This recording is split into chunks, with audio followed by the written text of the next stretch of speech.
information over.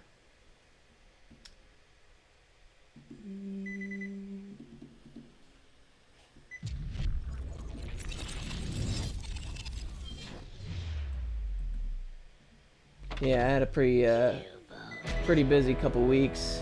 2 weeks, I think it's been since we were doing this.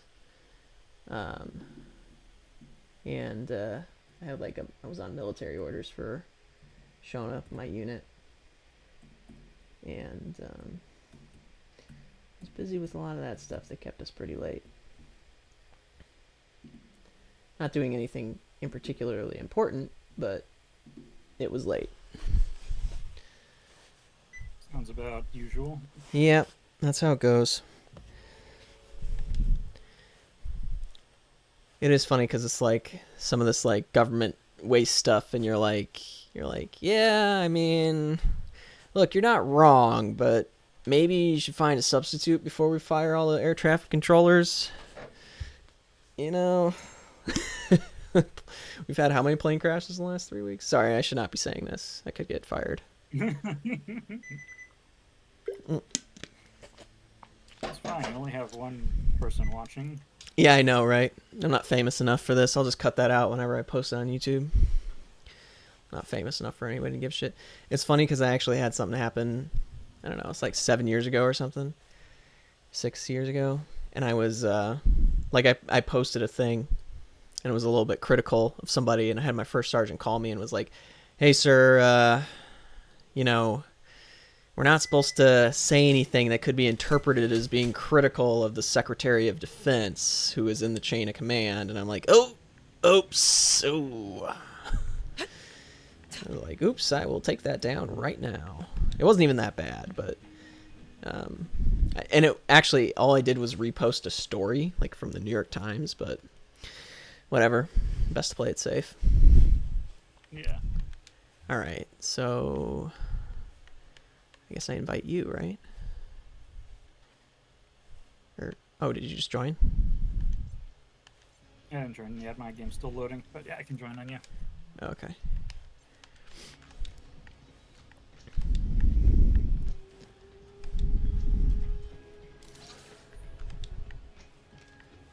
Yeah, we've really been cruising through this game. I think we're only like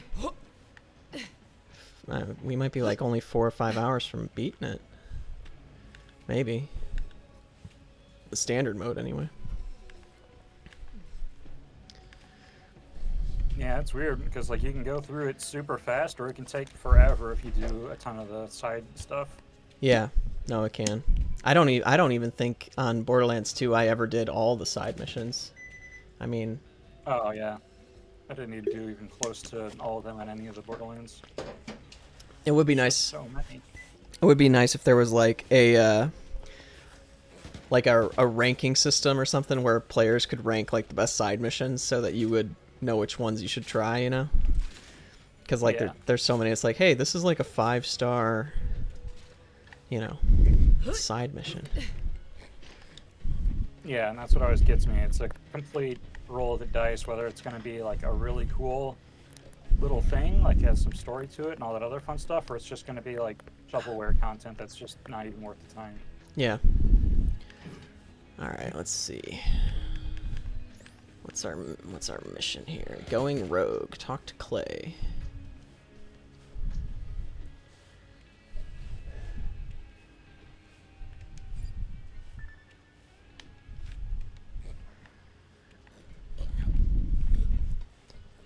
Have a lot of money.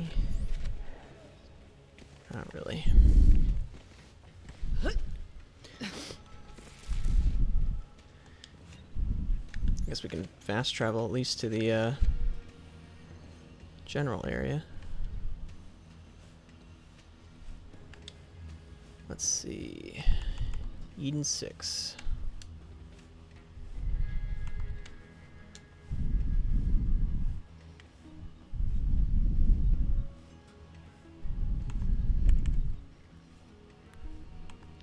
Okay, it just told me to go to Eden 6, but then there's no rhombus anywhere.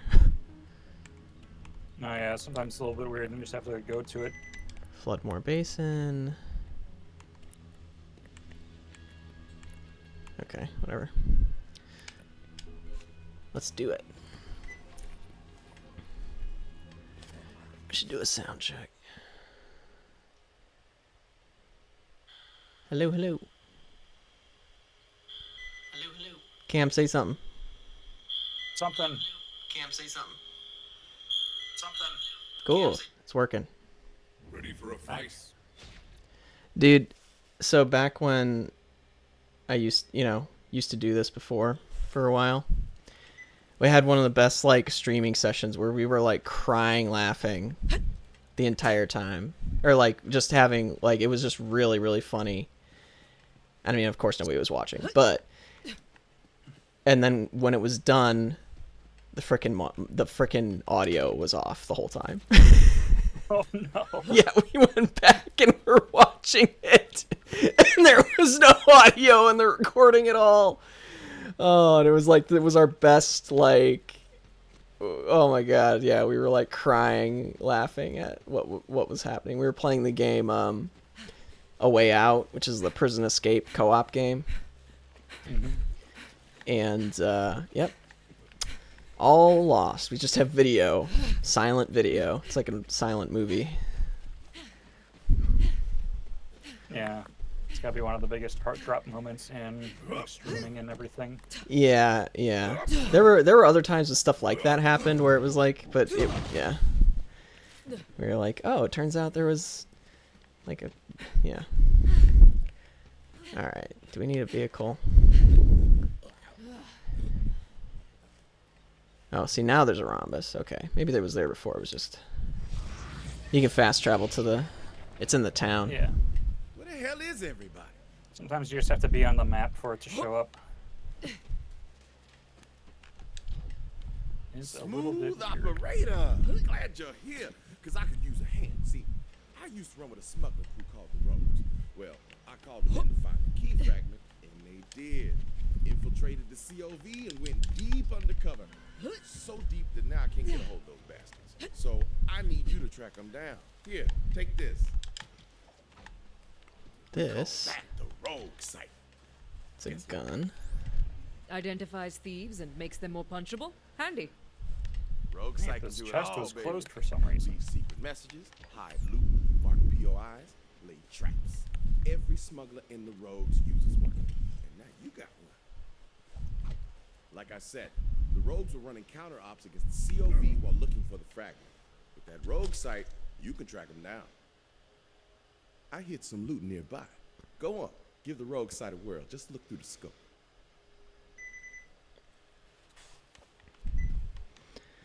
Okay. Or equip rogue site. Is that it? Wagon wheel.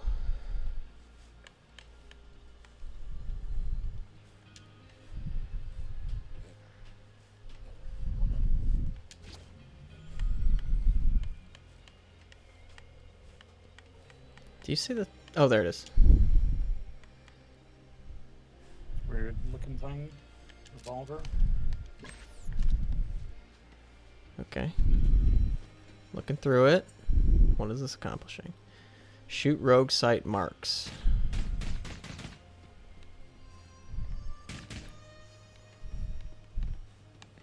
Where? Oh, maybe over here. Oh, they're on the radar. Oh yeah, there's one.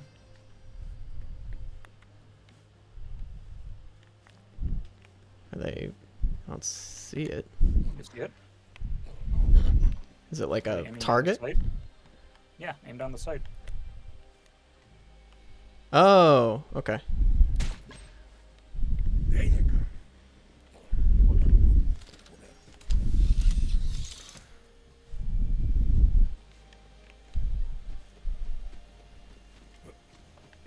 Let's see. Where are the other marks at?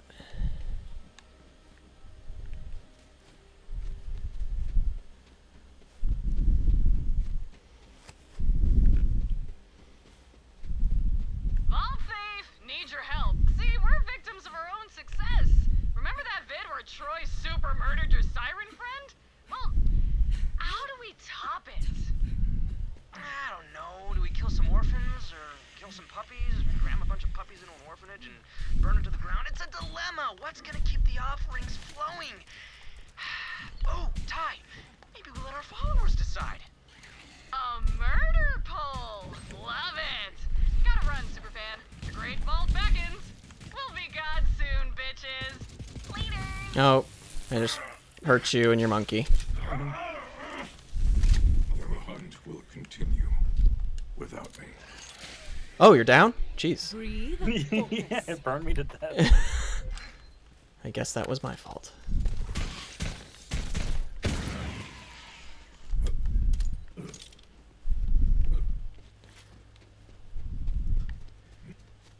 Alright.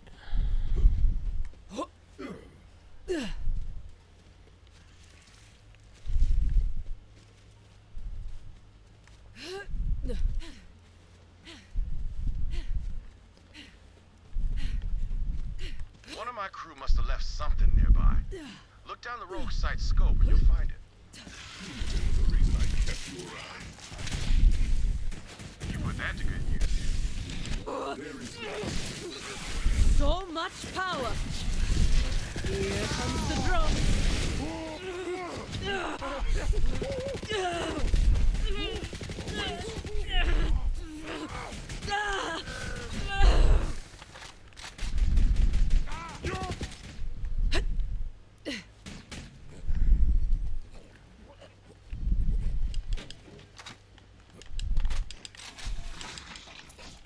Might have to start auto selling green stuff too. Or maybe I already did that. Let's see. Oh, I did. Okay.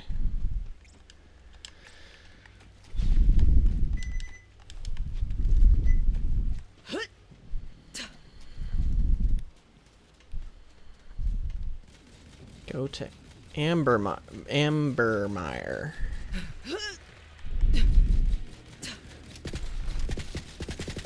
Now we're fighting guys that look like your monkey. I can feel the power. Perfect. I know. Who designed this game? My fists are ready.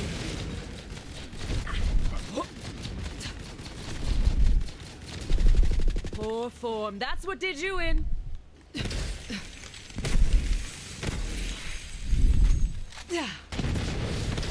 Ooh, orange item. Orange rocket launcher. Oh, I got a Whoa, what the fuck is that? What is that? I think it might be the ice grenade. Oh. I got a class mod for you. Oh, cool. Let's see, it was purple. Where is it? There it is. Thank you. The COV has the Ambermire on lockdown, but my crew built a secret entrance in. Used the rogue site to find it. Really pushing this rogue site thing. Yeah, they're like, we made a really cool rendering thing, so players are Keep gonna shooting use those it. marks, Yeah. Hunter. It was definitely the pet project of some programmer over there. Like, I spent hours of my life making the reticle appear on the screen. That's got to be a real. I don't know. I mean, you've been in this realm a little bit of programming and stuff. I wonder how much of a grind it is to design games. Back in the day, some Jacobs whose name I don't remember Or lined like- the swamp with oil rigs. Yeah, I mean, Now, designing's it's just an a oil bit grave different. yard. That takes a whole Anyway, lot of rogue stuff. base The should be rogue over site here. itself would We need to be make a little contact bit with my weird. crew It's leader, not too hard though. Archimedes. Yeah. He'll sort this all out. Yeah, because it's pretty much just a flag to like, when you're looking through this one gun, show more stuff. Yeah. Put like an image thing on there. Archimedes and I used to Yeah. run smugglers There is a out purple together class all mod over for you in there. In the. Well, back, we tried We to have steal different some shops. firearms from Montgomery. Oh right, sorry, I forgot. Archimedes made it out all right, Oh, but I dude. got caught. Instead of throwing me an anvil, Wainwright's daddy offered me a job. That's the spirit. I've been working for the Jacobs Corporation ever since. Montgomery Jacobs taught me that everyone has a price. And if you want to survive this shitstorm of a galaxy, you better know yours. Whoa! You gotta hand it to the Calypso twins. Wrangling an entire army of devoted followers for free. For Bet the free. corporations wish they thought of that instead of treating the malcontents Robert. and air breathers of the Yes. galaxy like Hey, what's yesterday's up? dead Welcome skin. back. Just think. I'm back. What game is it? We're doing Borderlands 3. Borderlands. So I figured. The rogue sight's actually not bad. Is it? Yeah. Deals some decent damage. The bullets seem to have some tracking. Tracking bullets? That doesn't let me demonstrate my amazing ability. Oh yeah. Gotta hit those flick shots. The flick shot. Make it hard. Make the easy hard and the hard easy. That's like my... Although I feel like it shoots better from the hip, honestly, than the scope. Maybe. I don't know. Love it. Maybe it's fat. I don't know. Maybe it's faster. Oh no, it's about the same. I'm imagining things.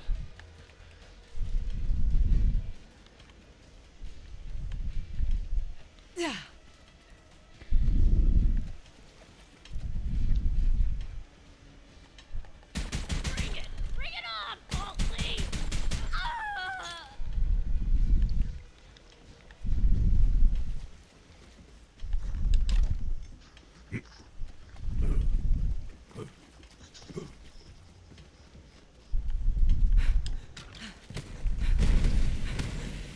We could play a round of Marvel Rivals just to try it out at some point. Yeah, that sounds cool at some point. I was messing around with I played it for maybe a half hour. I think they make you like play it like against kind of like bots or something for like an hour before they let you into the real game. Yeah. And I was rocking those bots though, let me tell you. And I was playing as Hawkeye, who's gonna be my guy, I think, because it's simple. Just aim and shoot. So yeah, I'm down for that.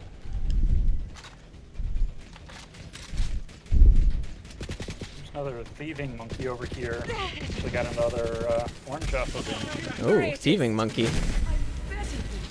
Yeah, that was the one that dropped you an orange like a couple minutes ago. Those conniving monkeys.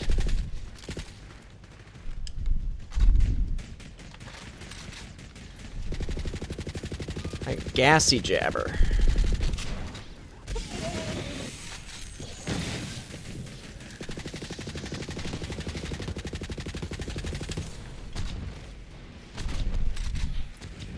Dang. Thieving one. There's another one.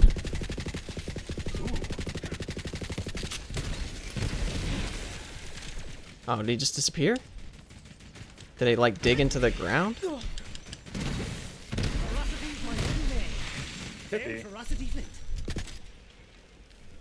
Huh.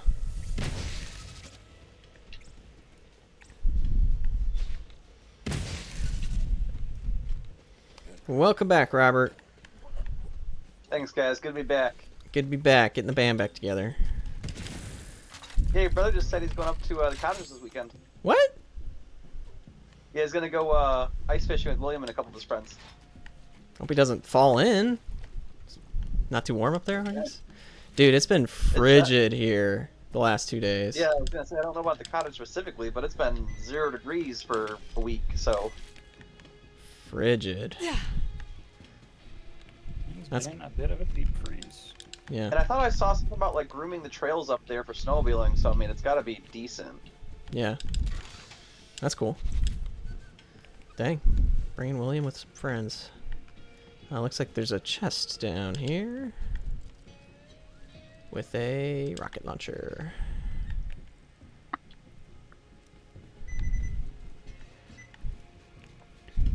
Which I think is funny because I'm like, well, Michigan has frozen lakes, right? Like he's going up there, he knows his spot, and it's just like something fun to go do. Yeah, I think like, well, Lake Michigan, it's like, oh, it's always too uneven. Like you can't really Like, No, you can't go out in Lake Michigan. I actually almost Yeah. fell in by your Believe old me. house one time. yeah, We were yeah, going for a hike, and I was out in the shelf ice, and you know, I couldn't really tell where the water started, and I was just kind of going out there, and yeah, literally it broke in a circle around me. yeah. I feel like it'd be dangerous. I don't think I ever went out on the ice actually ever. Good, because yeah, like I said, I I'll almost died. take you Pretty on. bad. Yeah. What a way to go, though. Yeah, it was like -5 degrees when we were hiking. So I was like, oh, well, the water's got to be solid, but then I realized, like, the rushing water underneath it, like, it wears areas down in random spots. Yeah. Yeah. And yeah, like, I was nowhere near where the edge of the ice was, and it literally all broke around me, and I, like, jumped backwards in just the right way. I didn't go through. Ooh. Creepy. Yeah, it was scary. I feel like getting trapped out on ice or in water, like on a frozen lake, is one of the most terrifying ways to die, because you're just like, you're gonna be like trying to get a grip on the edge and just sliding off, and like, you know, I don't know. Or like the ultimate scary situation like that, where, if, like I said, it broke like in a circle around me, so like I could have potentially, like, it would have like turned like dipped down like a seesaw. I slide in, and then it evens out back, and I have a solid chunk of ice above me. Yeah. Oh yeah, and it fills in behind you. Yeah. It fills in on top of me, and I am like, maybe it's too deep, because I was pretty far out there. I might not have a ground to stand on, so then I'm like underwater with a big 300-pound piece of ice on top of me and no way to push it up. Hey, I got a deep question I've never asked you guys, but everyone would have a story like this. What's the closest you think if it's too personal, don't say it, but what do you think the closest you've ever been to actually dying is? I think I know yours, Robert. Well, I just gave you the one, and then you probably know my other motorcycle one. Oh, motorcycle one? Yeah, Maybe. I'll go first if you want. Go ahead. Yeah, it's been a while now, so I'm a little more calm telling you, but yeah, it was definitely the closest by far. I was going to work on my motorcycle, just like many other days, Mm. and not too far from my house by the pool, I was like at a red light, it turns green, I look both ways, cars are coming, I mean, you don't have to look both ways, it's a red light, you know, I'm like, I look both ways, and I start going through the intersection, and as I'm going, I am like looking, you know, I'm turning left, and I'm start looking a little bit to my left, and a car, everyone had come to a stop, but in all the lanes and all the sides, but some car in the left lane just didn't stop, and they're going 50 miles an hour. Oof. And I look over, and I see like a black blur coming at me. Jesus. And like, it honestly looked like death, because it was a black car, and it was like this like ominous thing coming at me. Yeah. And I'm like, well, fuck me. And Yeah. I like drop the clutch and hit the gas as hard as I can. Mm. And I scoot forward a little bit, and as it's like coming at me, I see it about to make contact with me. You know, all like as relatively slow motion as you can at that moment. Yeah. And like, I remember it starting to impact, hearing the crunch, and then my vision just going out. Oh my God. And then I was like, then the next part of the story, bear with me for a sec here. Then all of a sudden I like woke up, and I opened my eyes, and I remember like I remember this clearly, like, being like fully conscious, and I was in this like void where it was like not quite black and not quite gray. It was kind of like absent of color, but it was like dark. Mm. And I was in this like floating feeling. And I had full comprehension of where I was at, not able to really move, but wasn't feeling like I was locked, and I was kind of just floating there, and I had like full memories and full everything, but I just couldn't do anything. Wow. That's creepy. And I was just kind of chilling there for a while. And then I was like, well, I guess this might be it then. Like, is this purgatory? Is this, you know, the next place? Is this the waiting zone? And like kind of contemplating that for a minute, and then all of a sudden I like, how exactly it happened, but I like suddenly felt like a rushing sensation, and I felt like I was falling, and I like came like as I was happening, I like started seeing light, and as that was happening, I like came back into what my body per se.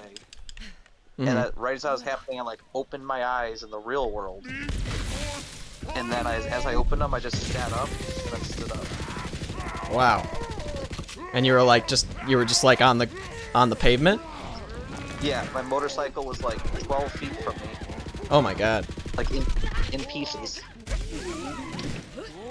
And the car was like 20 feet the other direction, in the middle of an intersection, and I like at that I could barely walk or stand or anything like that, and I couldn't talk for shit.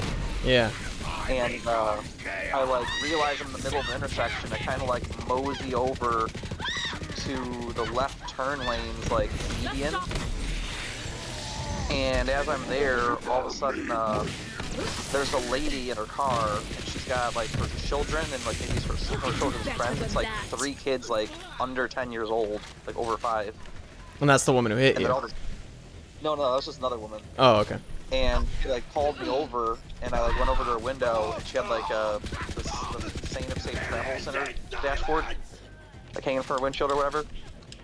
And she's like, she saw the whole thing. She was front and center. She was in the left turn lane, and the lady that hit me was in the left lane of the 2 lanes.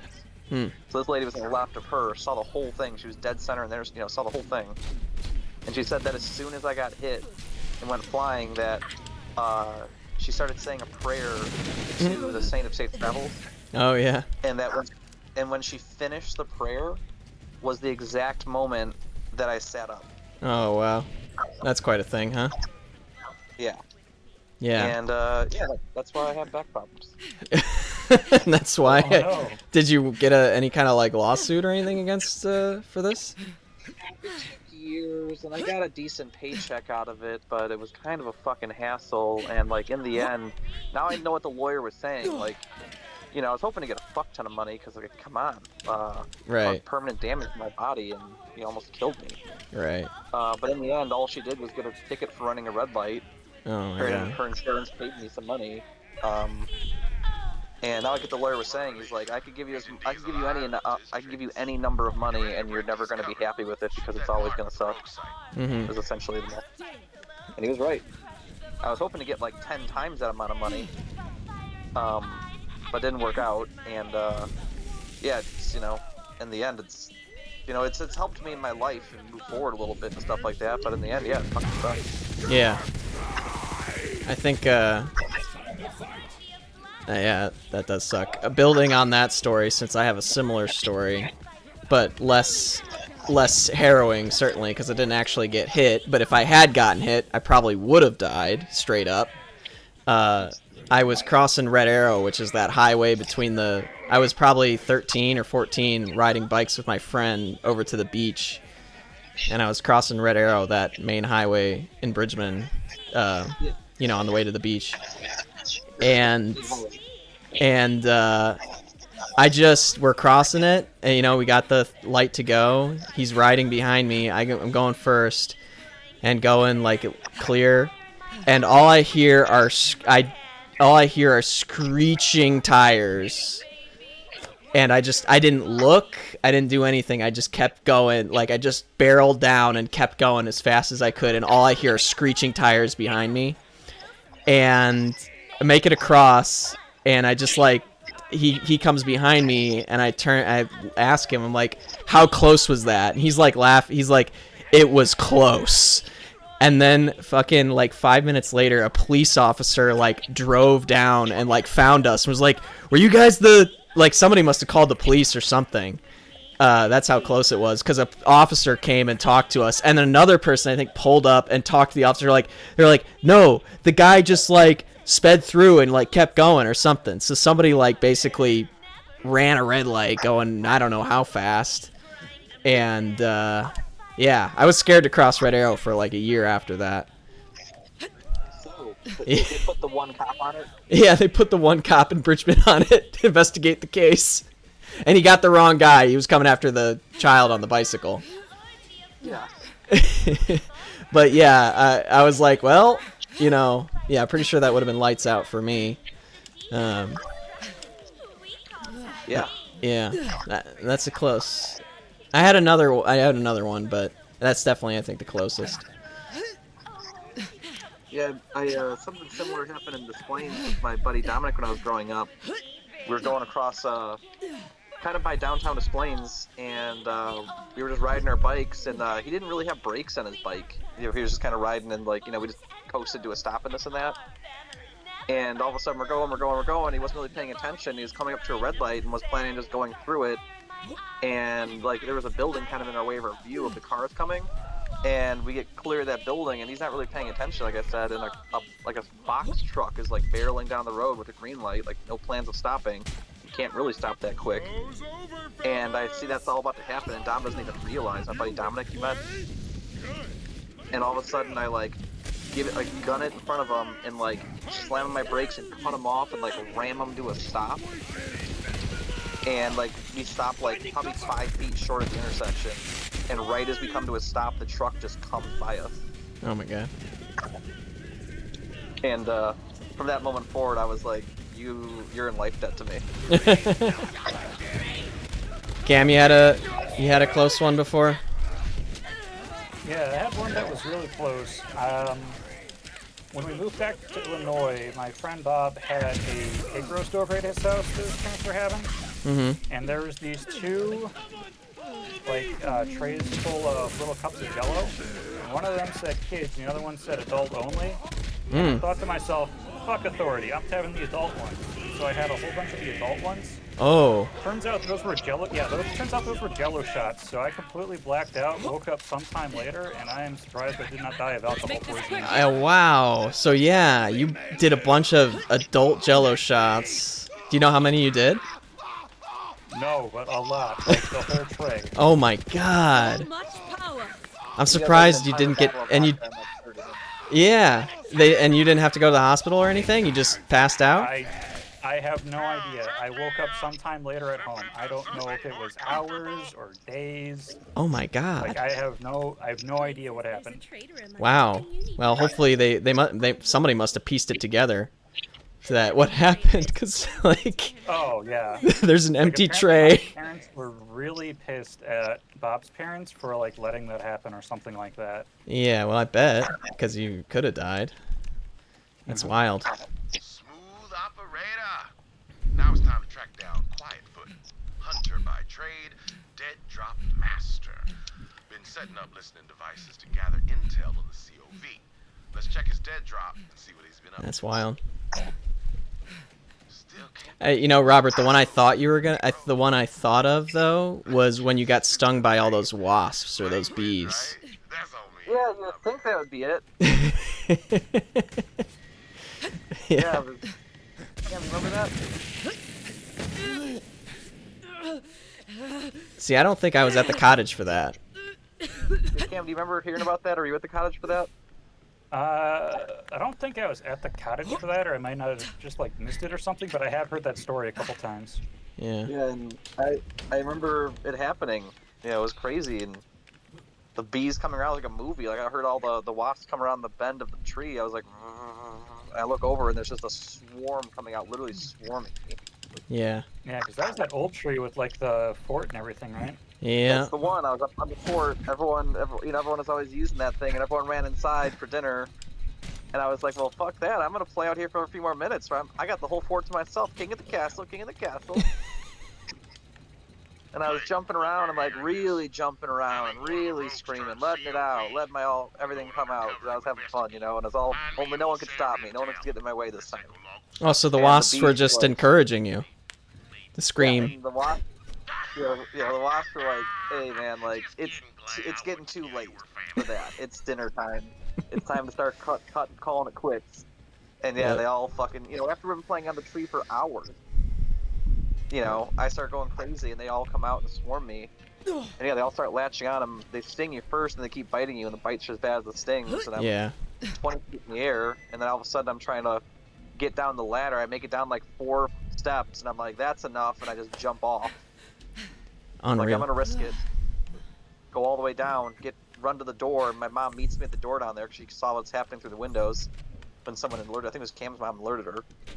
And she like wipes all the wasps off me and brings me in. They rip the rest off, and there was like over 40 bites on my legs alone.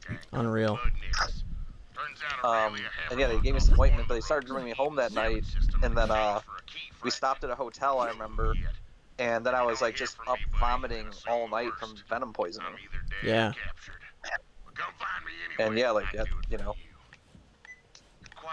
pretty crazy. Then kind of building off that story, I was at the cottage again years and years later, and Dan was a little older than I was at the time, but pretty close, like less than 10, over 7 or so. And we're going to the rock slide. Mm-hmm. We park at the rock slide, then, you know, we're all walking different speeds. Like, Michael was first. I think I was behind him by a little bit. And then Daniel was a little older kid. My mom was, like, getting stuff in the car and grabbing things and walking that way. And then all of a sudden, you know that little gate that blocks you from driving to the rock slide? Yeah. Where we park. Yeah, where we park, yeah. Like a gate they close. And then so we're walking by it and we just kind of casually kick the gate. You know, ding, you know, metal on metal for fun. And we keep walking, me and my brother Michael. And then my mom's like tailing behind. Dan's like 20 yards in front of her, 20 feet in front of her or something. And all of a sudden I hear the same thing. Oh no. And I look back and I hear Dan yell, and I look back and a swarm of bees comes out of that pole. Mm-hmm. And they look for the closest thing that just disturbed the hive, and I see Dan, and they go directly And then to him. and they skip Dan and go straight to you again. No, I'm just they kidding. went straight to him. Yeah, they went straight to him. Yeah, they're like, oh, this guy. Have you ever seen? Did you ever see the movie Almost Heroes, the Chris Farley movie? No. It was like there's a bit where he keeps getting attacked by like the same eagle for some reason. I don't know. It just reminds me of that for some reason. I think was that the movie also where he's like, or that Tommy Boy where he's like, oh, my dad showed me this trick. No when you're swerving, you surprise. drink and I'm driving. incredible. The cops pull you over, and all of a sudden you get out. You know, you keep swerving, you keep driving, all of a sudden you get out. Oh yeah, bees. Yeah. Not the same movie, but I know that. Yeah, I know what you're talking about. Also a relevant Chris Farley reference. The Nick Cage movie. Oh, the Wicker Man. Not the bees. And I have a cool moment of that Dan story too. Since I saw that happening, and I was like, "Fuck that!" I sprint over to Dan as fast as I can, and as I'm going, I take the towel off from like around my neck that I was carrying. Mm-hmm. And as I'm running over in one swoop movement, I take it off my back, and I spread out my hands, and I make like a big, like how they do the bowls. I make like a big sheet. I make like a whipping motion, and it like works perfectly and makes a perfect whip, and like makes a gust of air. And they were literally all around them. The bunch had landed on them in that exact moment. And I like literally saw some of their butts go up in the air, like about to sting them. And I swoop as hard as I possibly can, in the best way I can, and literally I goes, and all of them like take off and like start doing like knuckleball maneuvers because they're all in like a gust of wind. Mm-hmm. And then all of a sudden I like as I do that, then I wrap them with the towel, pick them up, and start sprinting to the rock slide. Like I gotta get in the water. Just in case. Yeah. And So. literally only one bee got him. Oh wow. Like, It's like your whole life you were preparing for this moment. At this moment, I'm like, fuck that. Yeah, it was fucking crazy. Yeah, I could use the practice. That's pretty cool. Yeah, I remember I had an incident where I stepped on like a wasp nest or a hornet's nest, and I think I only got like 4 or 5 on my ankle, so it wasn't like that bad. But what I remember almost more than the pain of the stings was afterwards was the crazy itching. It itched like all like insatiable itching. Look around where Quietfoot used to be. Yeah. His ID should still be there. Those things are indestructible. Wish I could say the same for my crew. Yeah, I don't remember the itching. I remember it hurting. That tree at the cottage was like kind of cursed, I feel. All right. We just That need one more idea. cuz Time to head to the docks and there find used to my be buddy you guys might even have been too young to remember this, but there was a rope swing on it that you swing into the water and jump into the water. Yeah, it And was so much fun. yeah, it was. But I think we ended it because my dad swung in, landed on a rock, and like really hurt his ankle. And I'm pretty sure there's a picture of him falling into the water, like the last person to do it, before we stopped doing it because he landed on the like a big like one of the stones kind of from the shore. Like I think he landed on a rock like that, and it really hurt. Yeah, that'll do it. Yeah, that'll do it. I see you coming, Vault Hunter. Clay said It's all fun and games till somebody gets hurt. I'm in a secure location overlooking a dock full of COV. Yeah, I remember that. Even as like a young kid that was like 50 pounds, It's on like we're now. landing in a foot of water. Like, Yeah, it really was just a matter of time.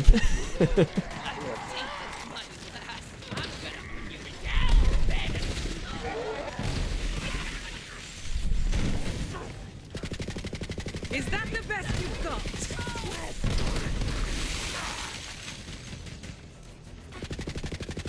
you guys remember life before the lake mats? Before the lake mats, yeah. Yeah, I actually got a good story about the pre-lake mat days. This is like... So, okay, this is how far back this story is. So, Uncle Tony, I remember, he said there's going to be a competition.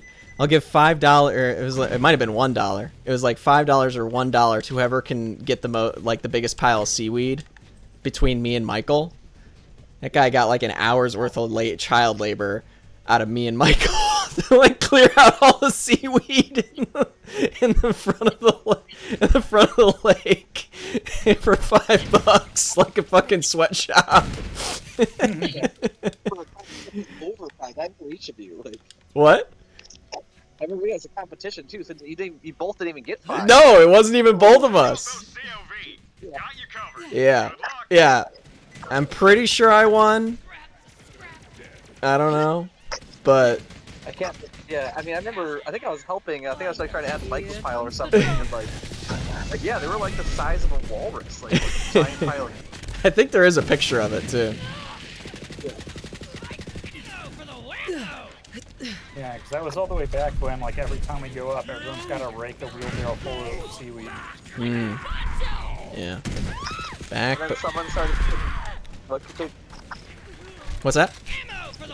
I thought you were gonna say something. I was gonna like say then I forgot who it was, but then someone started because Keeney didn't want it, but then someone started putting chemicals in the lake to kill the seaweed, and then that worked fantastically. Oh, that seems like a bad idea. Like for the environment. That's great. It made it nicer, and then someone then added the lake mats, and then it became really nice. Besides when you would occasionally step on a metal pole, you're like, oh.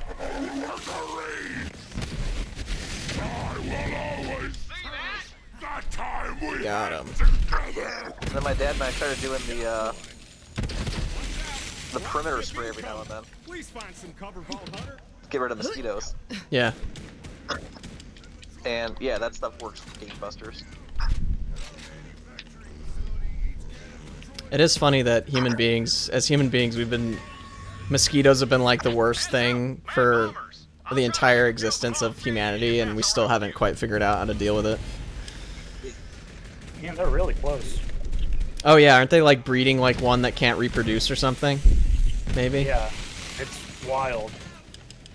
Because it's not even that the one can't reproduce, it's that it can reproduce, but it won't take effect for like 4 generations to become infertile.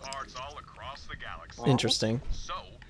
I just hope this isn't how we found out that mosquitoes are actually like really integral to some weird thing.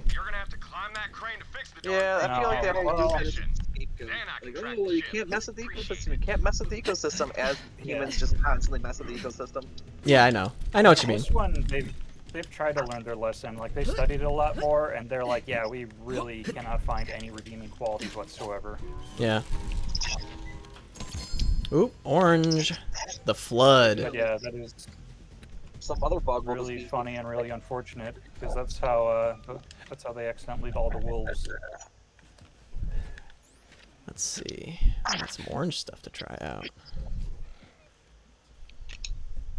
I got some orange stuff, but it's all too high level.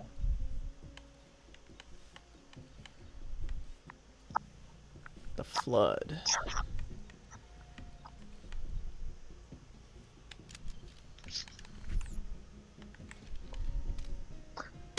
Whoa! Holy shit. I'm like wary if it's actually gonna work out because of how big the fucking loan is, but I might be buying my parents' neighbor's house. Oh.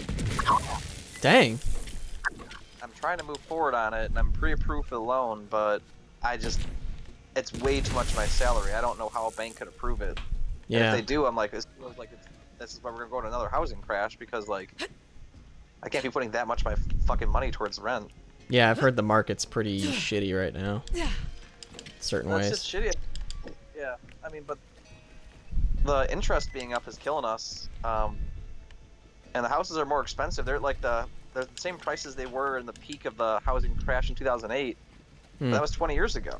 So it's kind of hard to be like, oh well, it's about to crash again. I'm like, well, is milk about to go back to $1 a gallon? Like. Mm-hmm. Yeah. Yeah, I don't know. Is it about to be $2 a gallon? Like, is gas gonna crash? Is everything gonna go back, a fifth of the price? Yeah, I doubt that. That's I saw there's Really? the wildfires in California and all those houses burning down. Mm-hmm. And since I'm like doing so much googling about houses and mortgages and rents and this and that, I was seeing articles about it and things, and they were like, oh, and here's an FYI for everyone asking that had their house burned down or are curious about this. Like, do I still have to pay my mortgage? Do I still have to pay my taxes? Do I still have to pay my housing insurance? Mm-hmm. And this and that.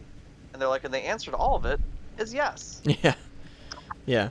And they were like, you can appeal to have your taxes lowered. And they were like, but just so you know, your house is worth $1 million, and that's what your taxes were based on when there was a house there. Now there's no house there, but we evaluate the land to be $700,000. Mm-hmm. So, just the land itself, essentially, is the breakdown they gave on like $1 million or $1.2 million house. So they're like, your taxes are only going to go down 30%. Oh. I mean, I'm probably gonna wait. I'm gonna wait until the last minute to pay my taxes, probably, just because they're firing everybody in the IRS, and I'm like, let's see what happens. Yeah. I mean, they're making it nice and easy to commit some tax fraud if anyone's interested. Well, they're making it easy to commit it, but they're still gonna catch it 3, 4, 6, 7 years down the line. Yeah. It would be pretty wild if they started like plugging all the old, like the historic like tax information into an AI, and they were like, oh yeah, it turns out there's been like all these cases of tax fraud that people have gotten away with for like ever, which I'm sure they can't. That's the thing. Yeah, I know. I think they can go back like 7 years and still be like, oh, you owe us all this money and you committed a crime, so not only are you gonna pay us, you're still going to jail. Yeah. Granted, I don't think it's gonna happen with the current situation, but it's possible. I mean,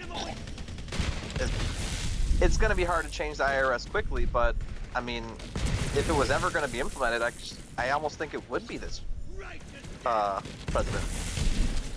Yeah. Getting advised by Elon Musk. Maybe. Why though? Oh, that's a good guy. He's pro-business, pro things working better, pro-smart business decisions, like in the essence of making things faster and easier and cheaper and more, it's like... No, that's all bullshit. No comment from me. I won't be commenting, as you know. I can't comment on it. Yeah. I can't. I'm avoiding it. I think we avoid it. There's too much. I mean, I'm a federal employee and I work for the military, so it's not a good time to be opening it up. Huh? You guys hear the most not in this dictatorship, you can't speak up. Well, I mean, no, I mean it's a serious concern right now. You know, like you know, I mean, I was telling Cam before you got on that I actually like, you know, you're not supposed to like publicly criticize the chain of command or whatever, and I got talked to about it one time, like years ago. Oh wow. Yeah. So, no, I mean, it's fine. You guys can talk about whatever you want. I'm just saying I will withhold my comments. On this public forum. Yeah. Yeah, I saw something today. It's not really founded anything. There's someone like who quoted Elon Musk saying, "I'll talk to the president about it." So it's more of a rumor than anything like that. But I don't know how it came to, but I saw in an article today. They were like, "Oh well, Doge's plan is to save $2 trillion," and they were like, if they can reach that goal by July 2026, which they stated, there was a kind of like an idea that, well, give 20% back to American taxpayers. Yeah. I can feel the million tax-paying homes in America, like joint filers and regular filers and things like that, which seemed like a low number. I'm like, 76 million people paying taxes? Like, there's that many married people or that many families? It doesn't make sense. Yeah, the numbers don't add up. Yeah, yeah, like the federal budget for employees is not even like the most of the money is like in Social Security and like all these other, I don't know, whatever. Yeah, they're like, we're gonna save more money than the entire U.S. budget. Like, yeah, that makes any mathematical sense. Yeah, I'm not really tracking the numbers well, but the rumor was that if they save $2 trillion by that date, and then like in that many American tax-paying homes, or however they calculated that if we get 20% of that, we'd all get mailed a $5,000 check.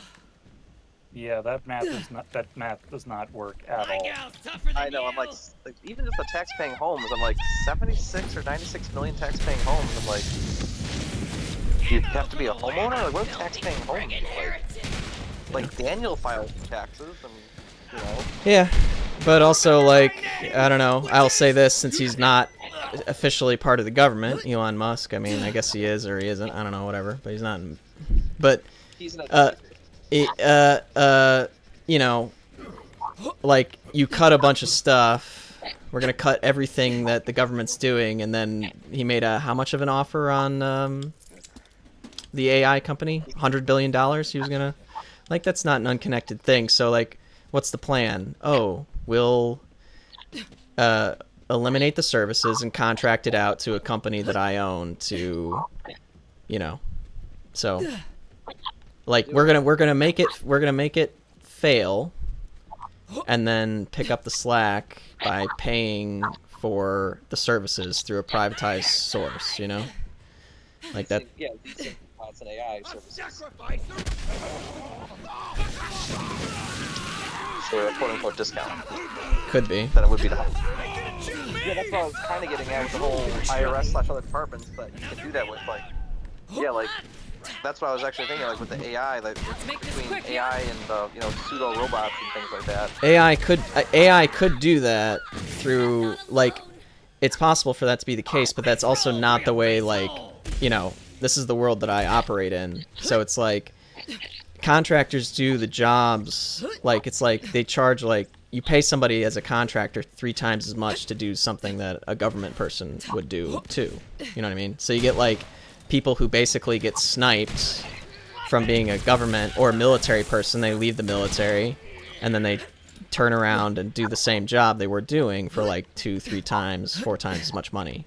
So it's like the government, the government basically ends up paying to train people who do a job for a little bit, either in the military or whatever. They get their clearance, they get their training, and then they go into the private sector and will do basically the same job, fulfilling a government role for a contractor making 3 or 4 times as much. So it's like, but they are like more vulnerable, you know, like it's for a company. It's not officially as a government person, so it's not as many benefits, you know. But it's at will, so you can be fired without reason. Yeah. I've seen some speculation on that too, because it's like, oh yeah, fire all the government employees, and And then, oh, Elon Musk or other wealthy businessmen just conveniently happen to have a staffing agency that will fill all of these needed positions and take a cut. So the workers are not earning as much as they could, and the government is paying more than they should. I think we might be going the wrong way. So, I don't know. You can fast travel directly. Oh, to the yeah, thing. I see it. Yeah, so, you know, either way, we're not gonna... Our opinions aren't probably not gonna change what's gonna happen, but... All right. Now shoot the whatever, it's gonna console. happen, so we'll Just see. kidding. Don't do that. That's an amazingly expensive piece of Yeah, I mean, it's still important to talk about just to make sure that everyone's on the same page. Because, like, the more people are informed, the better chance we have at solidarity. Yeah, I mean, it's funny because it's like I agree with the stated principle of like what they're trying to do, but the way that they're like used to open up by like, oh yeah, well let's just get rid of everybody first. Like they haven't implemented any automation solutions for some of these things yet. Like, like they're just literally plugging the information into the AI, and I don't know. We don't know what what are they doing? Are they? What's the prompt? Are they saying, hey, what is there government? Wait, we have no idea what they're doing. Like saying, you know, who are the? Yeah. Now follow that jabber. Yeah, I mean, a lot of it's just say one thing, do another, so it doesn't help. Learn that from a guy I killed. Real egghead. Yeah, I mean, I completely agree with you, and I have those same feelings, but at the same time, it like, and there's all sorts of like contradictory information, so it's kind of hard to even see what to trust, and like all these negative articles, and like, oh well, what he's saying is not actually true for these reasons, and I'm like, okay, well this is getting confusing a little bit, even though they're trying to be quote unquote transparent and things, but you know, from my like business experience and things. A lot of times, like, yeah, like, you want to, like, go after the low-hanging fruit and the easy things first to, like, prove a point. Be like, yeah, like, we are effective. Not like, oh, we're gonna, like, overhaul the IRS and, like, work at that for, like, 3 years and then, like, only be a quarter way into the project when it's supposed to be done by now, and then everything's failing and nothing, you can't really show any results. So, like, although it's kind of confusing what's going on, it's hard to tell to see them being very, I guess, like, you kind of just canceling stuff actually making it better, just canceling. Like, it still is showing results, which is, like, what you want to see in business. You want the return on investment. You want to It's not see. even showing results. It's like, hey, if we sell I'm all down. of the computers in the office, we made so much money. It's like, yeah, well now we don't have computers to do any work, so that was pretty fucking short-sighted.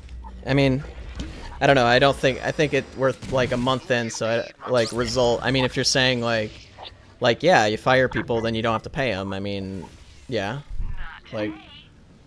Yeah, and it gets a little tricky where it's like, okay, well, some people were needed. I heard they like rehired back people on like some nuclear team or something like that, my coworker said, but I don't know, she's got a lot of it. Yeah, well, Yeah, I I mean, it's feel like like how that's a efficient is that? pretty Yeah. that's a pretty like that is a pretty not great example of why Yeah. what the way that they're doing it is to not really assess like again I'm just not gonna make Yeah. comments about it. I'm done making comments about it.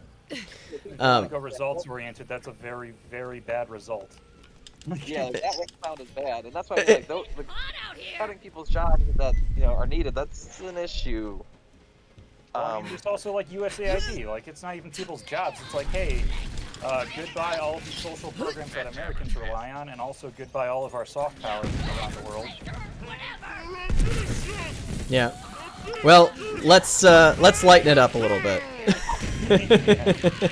Let's lighten it up because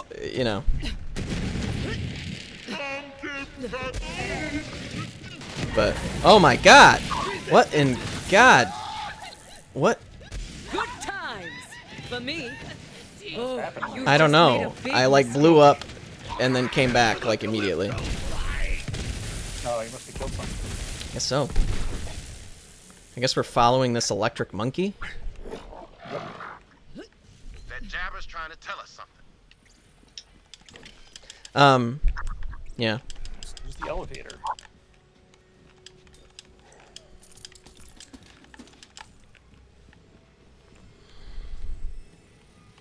Is everybody on? Well, okay, I didn't realize this was an elevator. Jabber's saying the fragment's just up there. Nice It job, little is. Jabber. Do your thing, baby. All right, Vault Hunter. Let's get that fragment. Find out who betrayed the rogues.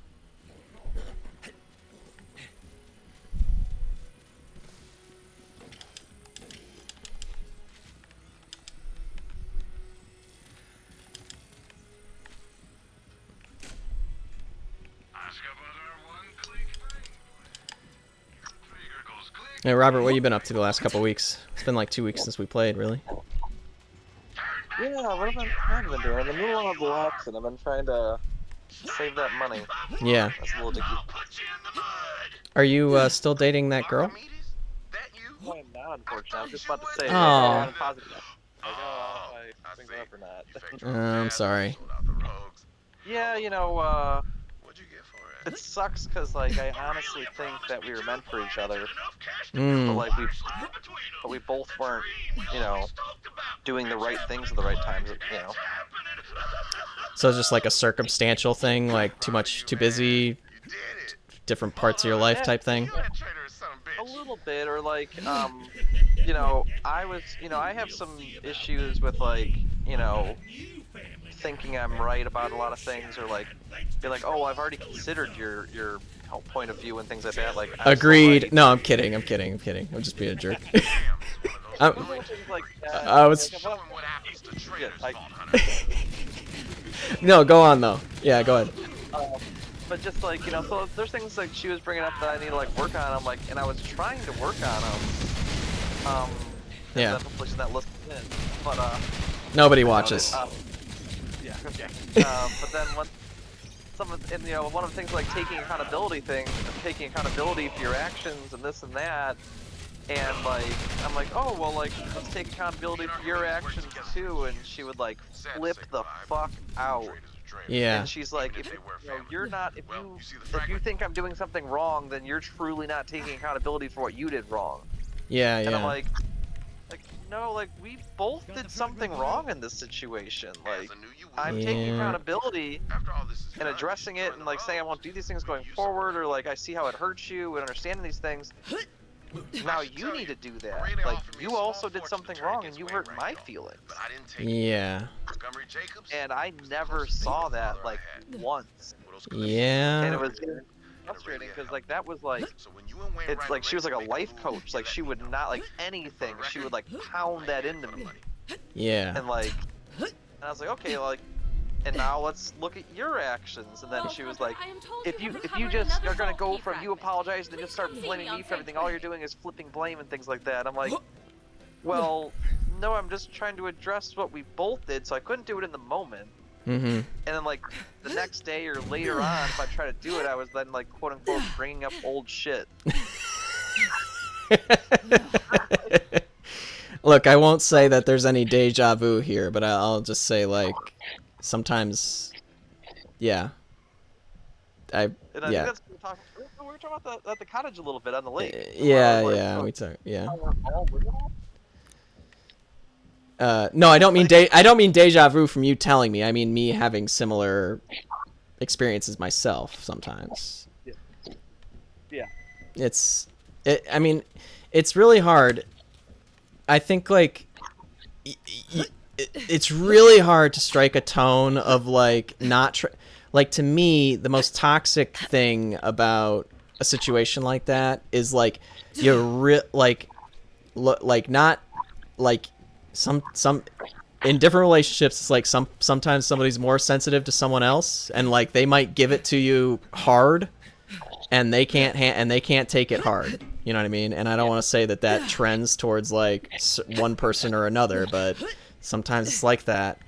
And, like, and it's like you have to like work really hard to be like figure out how it is that you can like bring stuff up.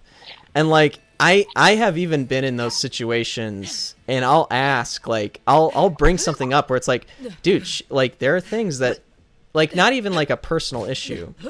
Like, I remember there was somebody who I had dated and we broke up, and it had been on the table that, and this is weird, and I'm saying this to you guys as family or whatever, and like, it was on the table that she might have come up with me to the cottage on a trip, and recently, and even as we were broken up as like friends or situationship or whatever you want to say, and like a day after talking about it, I was like, actually, you know what? I kind of want to just hang out with my grandma, or like, you know, my family, and not have to worry about navigating things with this person in this kind of not normal, you know, relationship. Like, I'd rather just hang out with my family and not think about that. And so I just like told her straight, like the next day, I'm like, yeah, you know, I thought about it, and I think I just want to go by myself, you know, and not, you know, because we stopped dating or whatever. And I mean, she fucking like was, and this is like a day after we had just discussed it, and she had like gotten the impression, like, and she hadn't, no, there was no solid plan, there were no tickets, there was no nothing. And afterwards, I just remember asking afterwards, I'm like, how could I have brought this up if I wanted it to go to my own personal extended family's place? Meeting a family is something you do with like someone you're really close with, you know. Like, that's a very personal, and like I explained all this, and I was like, and I just asked at the end, I'm like, how could I have brought this up to you and you would have been okay with it? And she just was like, kind of like, fuck you. And like, I'm like, dude, if you're an adult and you're like, you're gonna get on somebody's case for doing something a certain way, but you don't have any way, there's no way to do it, you know? Like, that's the thing. It's like, so, and it's not about like rocking on women or anything like that. It's just like some people just, I don't know. Like, it's a little unfair for me, but like, we're guys here, so like, you know, as far, you know, most of our partners, I'm guessing, are women. Yeah. And it's like, well, yeah, it's just how we're dealing with. Like, it'd be the same thing if we were women and talking about guys, or guys talking about guys, girls talking about girls. It's like, we have like our opposites. Yeah. That's what I'm trying to understand. Like, so is this a human thing? Is this, you know? Yeah, I don't know. It's really hard. Yeah. Like, it's just people who are not really ready for a relationship, and so you gotta just say, all right, well, am I going to put up with this? Like, can I handle this and just put up with it and meet them on their terms, or is this beyond what I'm willing to do? Yeah, exactly. That's yeah. Is the change beyond me? And also, like to me, in my mind, I think about just kind of always, like, a thing that I didn't realize in previous relationships was that, you know, I had a partner that was like trying to, I don't want to make it too personal, but just like not didn't want to disappoint, which I think nobody does, you know. But there are things that would have been worried about telling me, and it's like, to me, I always try to make sure and be like, to always like approach somebody, be like, hey, you know, you can always say this to me, and make it like really, really welcoming, and like try to think of what possible oppositions or problems somebody might have with this situation, and like bring it up first to be like, hey, you know, if this, you know, if something like XYZ bothers you, you can always bring it up to me and we can, you know, do it differently or whatever. And I would expect that you would be like, I'm cool if you bring it to me, I hope you're cool if I bring it to you, you know? Like, cause, and then just trying to be as like gentle about bringing up something as possible, you know? So it takes effort. It does, especially when, if you're feeling attacked and you don't feel like somebody's extending the same like olive branch, you know? Like, you're like, well, you want me to be nice, but you're not being nice, you know? Or like, yeah. Yeah, and the other thing, you can't really expect change. Like, you just have to assume that however they are is how they're gonna be. Yeah. That's it. That is another thing that is really hard, especially because I think everybody has an idea that they want to change in a certain way, but they may not be. Everybody's not capable. Like, I think everybody has that. I have this phrase where it's like, in college, there's a lot of people who want to be doctors. You know what I mean? Like, everybody wants to be a doctor, but there's not a lot of people who want to like wake up at 6 a.m. and put their nose in a medical textbook. You know what I mean?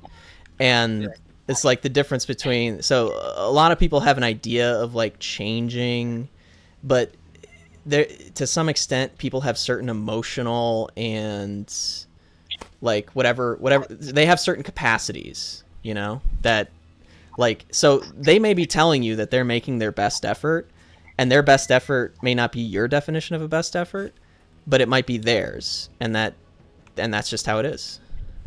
Yeah. So, well, that was that was pretty deep for a stream, but way to lighten it up, guys. No, it's tough out there. It's good to talk about it, you know, realize a lot of us are going through the same things. Yeah. No, it's not easy. It's not easy. Like, yeah, and that's what something and I was kind of having a hard time too, where it's like I'm actively trying to change.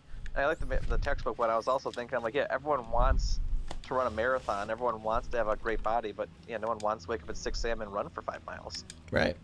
Yeah. Exactly. Like, it sucks. You could want to, but you don't do it.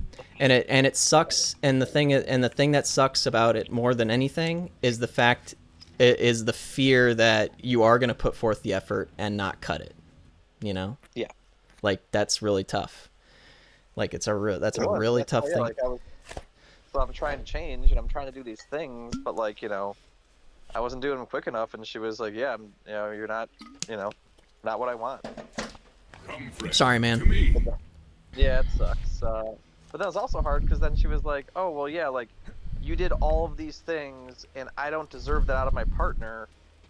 And like, and one of the things I'm trying to like comprehend, because she's like, oh, well, you know, you're always blaming the other person and like not taking accountability and like switching things. And I'm like, and I get too personal, like every single thing she listed, she did to me. Mm-hmm. Yeah. In almost identical ways. Yeah. Like, well, if you don't want someone who like drinks and like with his family or like, you know, goes out to a concert, I'm sorry. How does that? why are you doing that? Yeah. Why are you doing that? I don't know. Why did you do that to me multiple times? Like, if that's not acceptable, like he's like, oh, I don't want that. I won't have that. My partner do that. I'm like, well, then why would you do that to your partner? Yeah. I mean, there's just. I mean, like I said, I've the person that I told you about. I will not reveal it at this time, but I would tell you. I think I did tell you actually at the cottage, maybe. No, I did tell you, Robert. This is that same person who I told you their job and what they got mad at me about. We won't get into specifics, but like maximum hypocrisy. You know what I mean? Yeah. And so I don't know. It's just that everybody, if you break down their values, you break down their actions, everyone's going to end up as a hypocrite in some way. You know? Like, I mean, you run into this shit politically, you run into this shit personally, religiously. You know, it's like as somebody who's like a progressive or a liberal or whatever, and people are like, well, you buy stuff. I'm like, yeah, I buy stuff, and you drive on public roads. You know what I mean? Like, you went to a public school, like, so I guess you're a hypocrite. But what's that? Or I don't know if it was a liberal, but like, I accept my tax return. Like, I don't deny it. Right, exactly. Like, you know, I accept my, you know, my paycheck, you know, which is paid for by the taxes of, you know, whatever, private enterprise. But so, you know, you can break everybody down into a hypocrite. I think the bigger problem, like, to me, a lot of times the stuff, Robert, like, if somebody's looking for stuff, even if it is hypocritical, if somebody's looking hard for stuff, or it's like, sometimes it's like, it's kind of like an excuse for something. That's been my experience in like dating, is like a lot of times people find an excuse for something that they wanted kind of anyway, you know? Yeah. So exactly. Like, just making a story, like making it make sense. Right. Yeah. I think that people want to protect themselves, and it's fine. You know, you create a narrative in your mind where, you know, you're the good guy, and I think people don't want to be somebody who hurts other people in general. So they want to either frame it as, you know, they want to find a reason. But there doesn't really need, the thing is like, it's like there doesn't need to be a reason. Sometimes it just doesn't work, you know. Yeah, you know, which sucks, you know, but when you have a bunch of things in common, when you care about someone and things, and like it's just not working. And one thing I saw, like, 'cause I've obviously been like seeing a lot of Instagram, Facebook posts and things that are related to relationships and things struggling and not working. And one of them I saw, I'm like, damn, that shit is real / hurts, but is real. And they were, and it's kind of like, it's gearing towards me as a guy, but they're like, if she wanted you, bro, it would work. I mean, Over here, Vault If Hunter. the woman wants you, it will work. But if she doesn't, it yeah, won't. yeah. I mean, yeah. Follow my lead. I think that, Montgomery Jacob showed me this little side entrance back yeah. in the Mother Day. Yeah. And I owe it to him to see the I mean, corporation back in Jacob. and you know, something else I'm learning too, which is Assuming any of us make there is very little correlation between somebody's like time in the world or experience dating or whatever and their actual level of like maturity in relationships. Like you would think there would be, but like I feel like I have not often dated women who are younger than me, Secret tunnel behind a but some, waterfall? and some who are older, and some who are the same age, and it's the ones who are the same age, at least in my experience, where you get, you know, that I see like some of these things where like they're latching on to like very small things, you know, like that you're like, you want to marry somebody, but you're like cutting somebody out for like are you like, because to me, I'm like, I understand that, you know, there's compatibility things where, yeah, you can cut things off quick, but some of the things like, oh, somebody was a little awkward when you talk to him or something, and it's like, you know, that's if you're gonna be in a marriage, that's gonna happen. Like, you know, that's what I was kind of like, if this is gonna cause us to end, like, yeah, we were never gonna make it. You know. Yeah, I understand that what what you decide you can put up with for the rest of your life is different when you've reached that line, but yeah, it's tough out there. I was trying to explain that to one of my friends. She's going through some marital problems and like very likely, or she's saying she's extremely likely to get a divorce, and I'm hoping it's not true. Mm-hmm.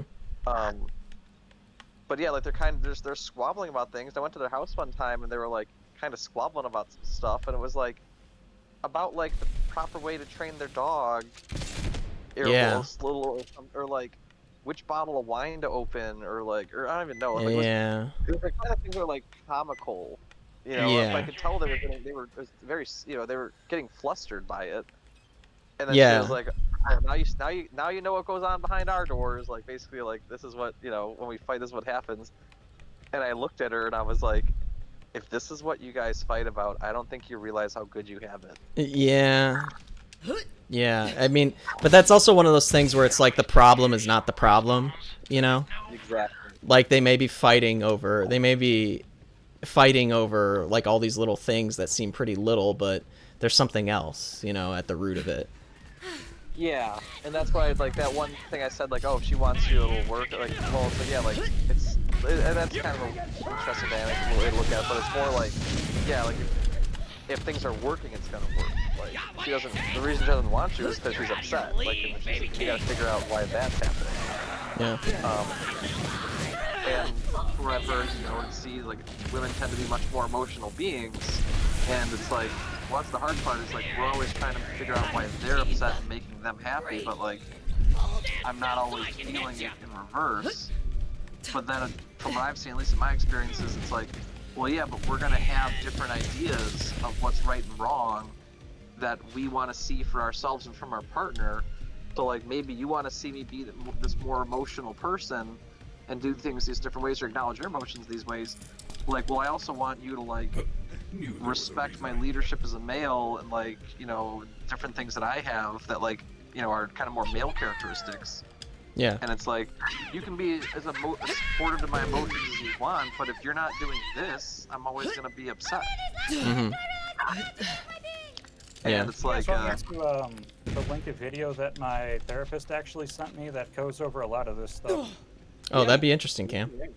We use old booze. Yeah, because it's a lot of things. It's like one of the things it goes into is like there's no such thing as right person, wrong time, because like it never was going to work out, and that's kind of what you guys are getting at. But it's like these guys who do a lot of this psychology stuff and do a lot of things. So it's really interesting to see these kinds of things just articulated to a really high degree. yeah, and like that's really clever. Yeah, I love to hear that. Yeah, as opposed to our armchair psychology. Or... Yeah, because it's like we're kind of getting at it, but it's not like articulated perfectly. And then like the video, because they also have like psychology backings and they've been doing this stuff for a long time. So like they've really honed in on a lot of the stuff. Yeah. I'll put it in the what's it called, the Discord server. Yeah. And that's why I want to hear what you have to say about that, because that whole right person, wrong time thing, like, you know, I think it both makes sense and doesn't make sense at the same time, because like, you know. How do I phrase that? Like, kind of going back to the marathon example, it's like, oh, well, I want someone who can run marathons, and I was like, well, I can help you, like, work your body towards that thing. So it's like, that whole idea of, like, well, loving someone for who they are versus who they could be, and it's like, well, yeah, but we're always supposed to be advancing as a person, and mentally, and physically, and, you know, financially, and all these, you know, worldly, and things like that. We're always supposed to be like a better person in all these different ways. So, like, I don't think it's a bad thing to, like, want something more out of your partner, and want something more out of yourself. Yeah. And it's like, and also the whole right person, wrong time thing, like, it can be, like, I get what you're saying, and I'm interested in this video where it's like, yeah, like, if it's not gonna work out, it's not gonna work out. But also sometimes, like, I think people don't realize, it's like, well, yeah, like, well, if you're going for 100% or 0% of no conflict, and like, it's like, well, am I the wrong, wait. Is it more that you don't want conflict at all, or you don't know how to resolve it, or we're not resolving it well, and that's something we could work on, and like, really that could be fixed, or like, you know, advanced on. So really, it's not the right, it's like, I'm still the right person, it's not that it's the wrong time, it's just that, like, we need to... Well, it is the wrong time, because they don't have the maturity to be with you at that point. Yeah, like you're saying you need to build your compatibility, basically, Yeah, and like if you're your saying understanding of them. Yeah, like if they need stuff that they need to work on. And the other thing that I don't think I got around to saying really directly is that you can't ever really have the mentality of I can fix them. It's like they need to want to be fixed, and that's something that they're pretty much going to do on their own terms. Like, that's why I mean, the way that you meet them is how they're going to be, because you can't really expect to fix them or for them to work on themselves in a really short time frame. And I will tell you, Robert, that is something that like you learn what you can from the relationship, you know, and you take it. Don't make somebody else live in the shadow of your or somebody else's previous mistakes, but be on the lookout for, like, because in the same way, it's like you as a person are gonna draw certain types, or be willing to put up with certain things or whatever, and be aware of that, because I had to become aware of that myself, because I definitely made kind of had some similar issues more than once, thinking something like that, where it was like, oh, you know, somebody's telling me that things are going to be a certain way or whatever, and you know, and you're like, oh, that's great, yeah, and then it doesn't happen. And Cam's right, like, you shouldn't, like, it's great, but it's not up to you, you know? Like, you can help, but ultimately, if it's not gonna be you, you know, that's gonna make it happen. Because if it, like, yeah, so. Yeah, no, I get that, and that's why I was having that problem with Haley for a long time, is because, like, you know, she was, like, directly saying, like, I know these things are issues, and I will get better, I am working on them, I will get better, these won't be issues forever. And then, like, 4 years in, 5 years in, the tune suddenly changed to, like, you just don't love me for who I am, and you only love what I could be, and this and that. I'm like, well, no, I still love you, but like, yeah, like you do need to continue working on these things. Like you're just giving up. Like nothing actually even changed. So but you told me who you are was something else. So it's like I love you, but like I also love what you said you were gonna do, and you're not doing it. Yeah, yeah. And it creates, it's like, well, and that's why then people are like, oh, well, you gotta love the person for who they are. I'm like, well, yeah, but you also have to be able to grow as a person. Right. That's why one of that relationship I was just talking about, my friend, she's like, oh, well, we've both grown and evolved, and we've grown apart from each other, and we're different people than when we met. Yeah. And we're no longer compatible, is what she's kind of getting at.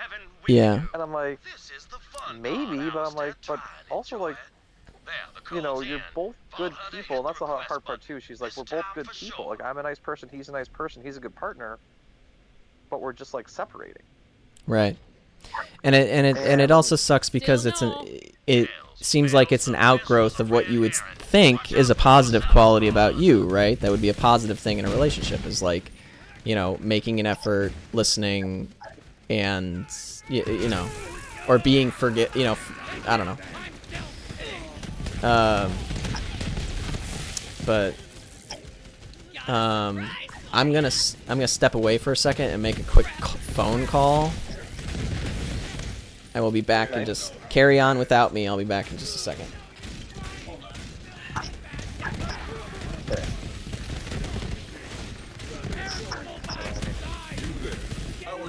Shoot these guys from the side. What happened? I'm shooting these guys from the side. Yeah, so I don't know. They just shoot them. Yeah, so I don't know. It's such a very delicate balance of loving me for who I am, but also like we also need to be able to evolve as people. So if I love you for who you are and you change, it's like, well, does that mean I don't love you anymore? I'm not guaranteed to love you. If I change, I'm not guaranteed to love me anymore. It's like, I mean, you're not obligated to love someone forever, no matter what. Like, to get really extreme, like, what if they join some some fanatical group that you don't agree with at all? It's like, are you gonna try to take them out of that pipeline, or are you gonna try to like walk them back? And what if they don't? So it's like, you could just grow apart, but it's just striking that balance between leaving when things get way too bad, but also not being too quick to just leave for not a good reason. Exactly, and that's why it's tough. And like some of the things I was going over with my partner, and also like other things too, where it's like, you want to respect someone's individuality as much as you want, but like if you're not okay with being in an open relationship, for example, or like your partner sleeping with other people, it's like, as myself. well, I can respect your own decisions and your own advances and your own changes in your life as much as I want, but like if you're gonna become an open relationship, or if you're gonna join the Ku Klux Klan, or if you're gonna like I don't put those in the equivalent category. Literally one that comes up a lot is like trans. It's like, would you love them if they were trans? It's like, well, no, I'm attracted to girls, so if I'm with a girl and she wants to become a guy, great for her, but we can't be in a relationship anymore. Right. Yeah, I don't know if I haven't checked up on a while, but one of my friends were in a relationship. He was always a fairly effeminate person, and she was like, I wouldn't call, like, I don't know if feminist the right word, but she was like always a little more like of a softer girl, not like if you're like, oh, I just need a manly man, like, her boyfriend was always kind of softer, and like, yeah, eventually came out as, I think trans, and like, I think started like converting, or transitioning, I mean. Yeah. And they're gonna stick it out together? Yeah, like, it seemed like, that she loved him as a person. Yeah. Good for them. And like, yeah, he might be presenting himself a different way, but like, yeah, she loves the mind behind the body. Yeah. Sort of was the vibe I was getting. Yeah. And like, and also maybe she was happy that he was kind of being more comfortable in expressing himself. Sorry, it's a little funny. It's like he's more comfortable expressing himself now that he's becoming a woman. Yeah, he's more comfortable showing and feeling, and It's a lot of trouble to. It's a lot of trouble to like as a go around to being able to start being open about your emotions. Be like, wow, I really wish I could open up, but I'm a man. I guess I'll just have to become a woman, and then I can start sharing how I feel. A little bit roundabout, but no offense to anybody who's definitely not watching our show, but we're gonna watch it later. yeah. AI learning. I mean, it's possible. I mean, it wouldn't take much to like literally create a transcript of everything we say, and then you know, like Analyze it. yeah, Words like that. analyze for Especially key. if you have like VODs set up, they could just watch the VOD at any point. Yeah, get a transcript out there. You said this problematic thing. Da da da da da. I don't know, but yeah, it's tough out there. You know, I think Then like. also, if that's, sorry, go ahead, Jake. No, keep going. I was gonna say too, but like, well, I might like that might be a hard limit for me. Like, if my partner changes that, you know, look from a guy to a girl or girl to guy or whatever, it's like, well, yeah, like I might no longer be interested. That's why it's kind of tricky being like, oh, well, I'm not cheating on you. I'm just going out for a drink, or it's like, you know, or I'm not this, that's that. It's like, well, it's easy to like placate or whatever, be like, oh, well, it could be worse. It could be, you know, cheating or being in a basically cheating open relationship thing, or joining some sort of neo-Nazi cult or whatever, like, you know, doing something that's like notably heinous or something that 99% of the world would have. It could also be like feminism, like they get way too much into feminism. It's like, alright, I appreciate that, but that's like the wrong kind or way too much or something like that, and even that could be a rift. Yeah. Any ideology being just too much. I actually think that actually happened to a friend of mine who like he told me like his again, let's try to refrain as much as possible from using real names, you know? Yeah. But like he just was telling me that his like wife would say these things about how like she didn't like need him, and then like the marriage basically just died. You know, like just and it wasn't like she was like, "Oh, I'm reading a bunch of theory or something like that," but just like, I don't know, like some kind of I don't know. I don't know the specifics of it, but it kind of sounded like that a little bit, like So if you guys know Fairy Coolie at all, there looks like a little Easter egg. It kind of reminds me of it. You know that TV-headed robot? The TV-headed robot. Which one? From Fooly Coolie. Oh, are you looking at it right now? Did you find it? There's like a rope. Yeah, well, yeah. It's not the fold thing, but it's a guy with a TV head just chilling in the bathtub. Oh. That's weird. A bit. TV head guy in the bathtub. So you think this is a reference to a TV show? I think so. It looks a lot like it. Yeah.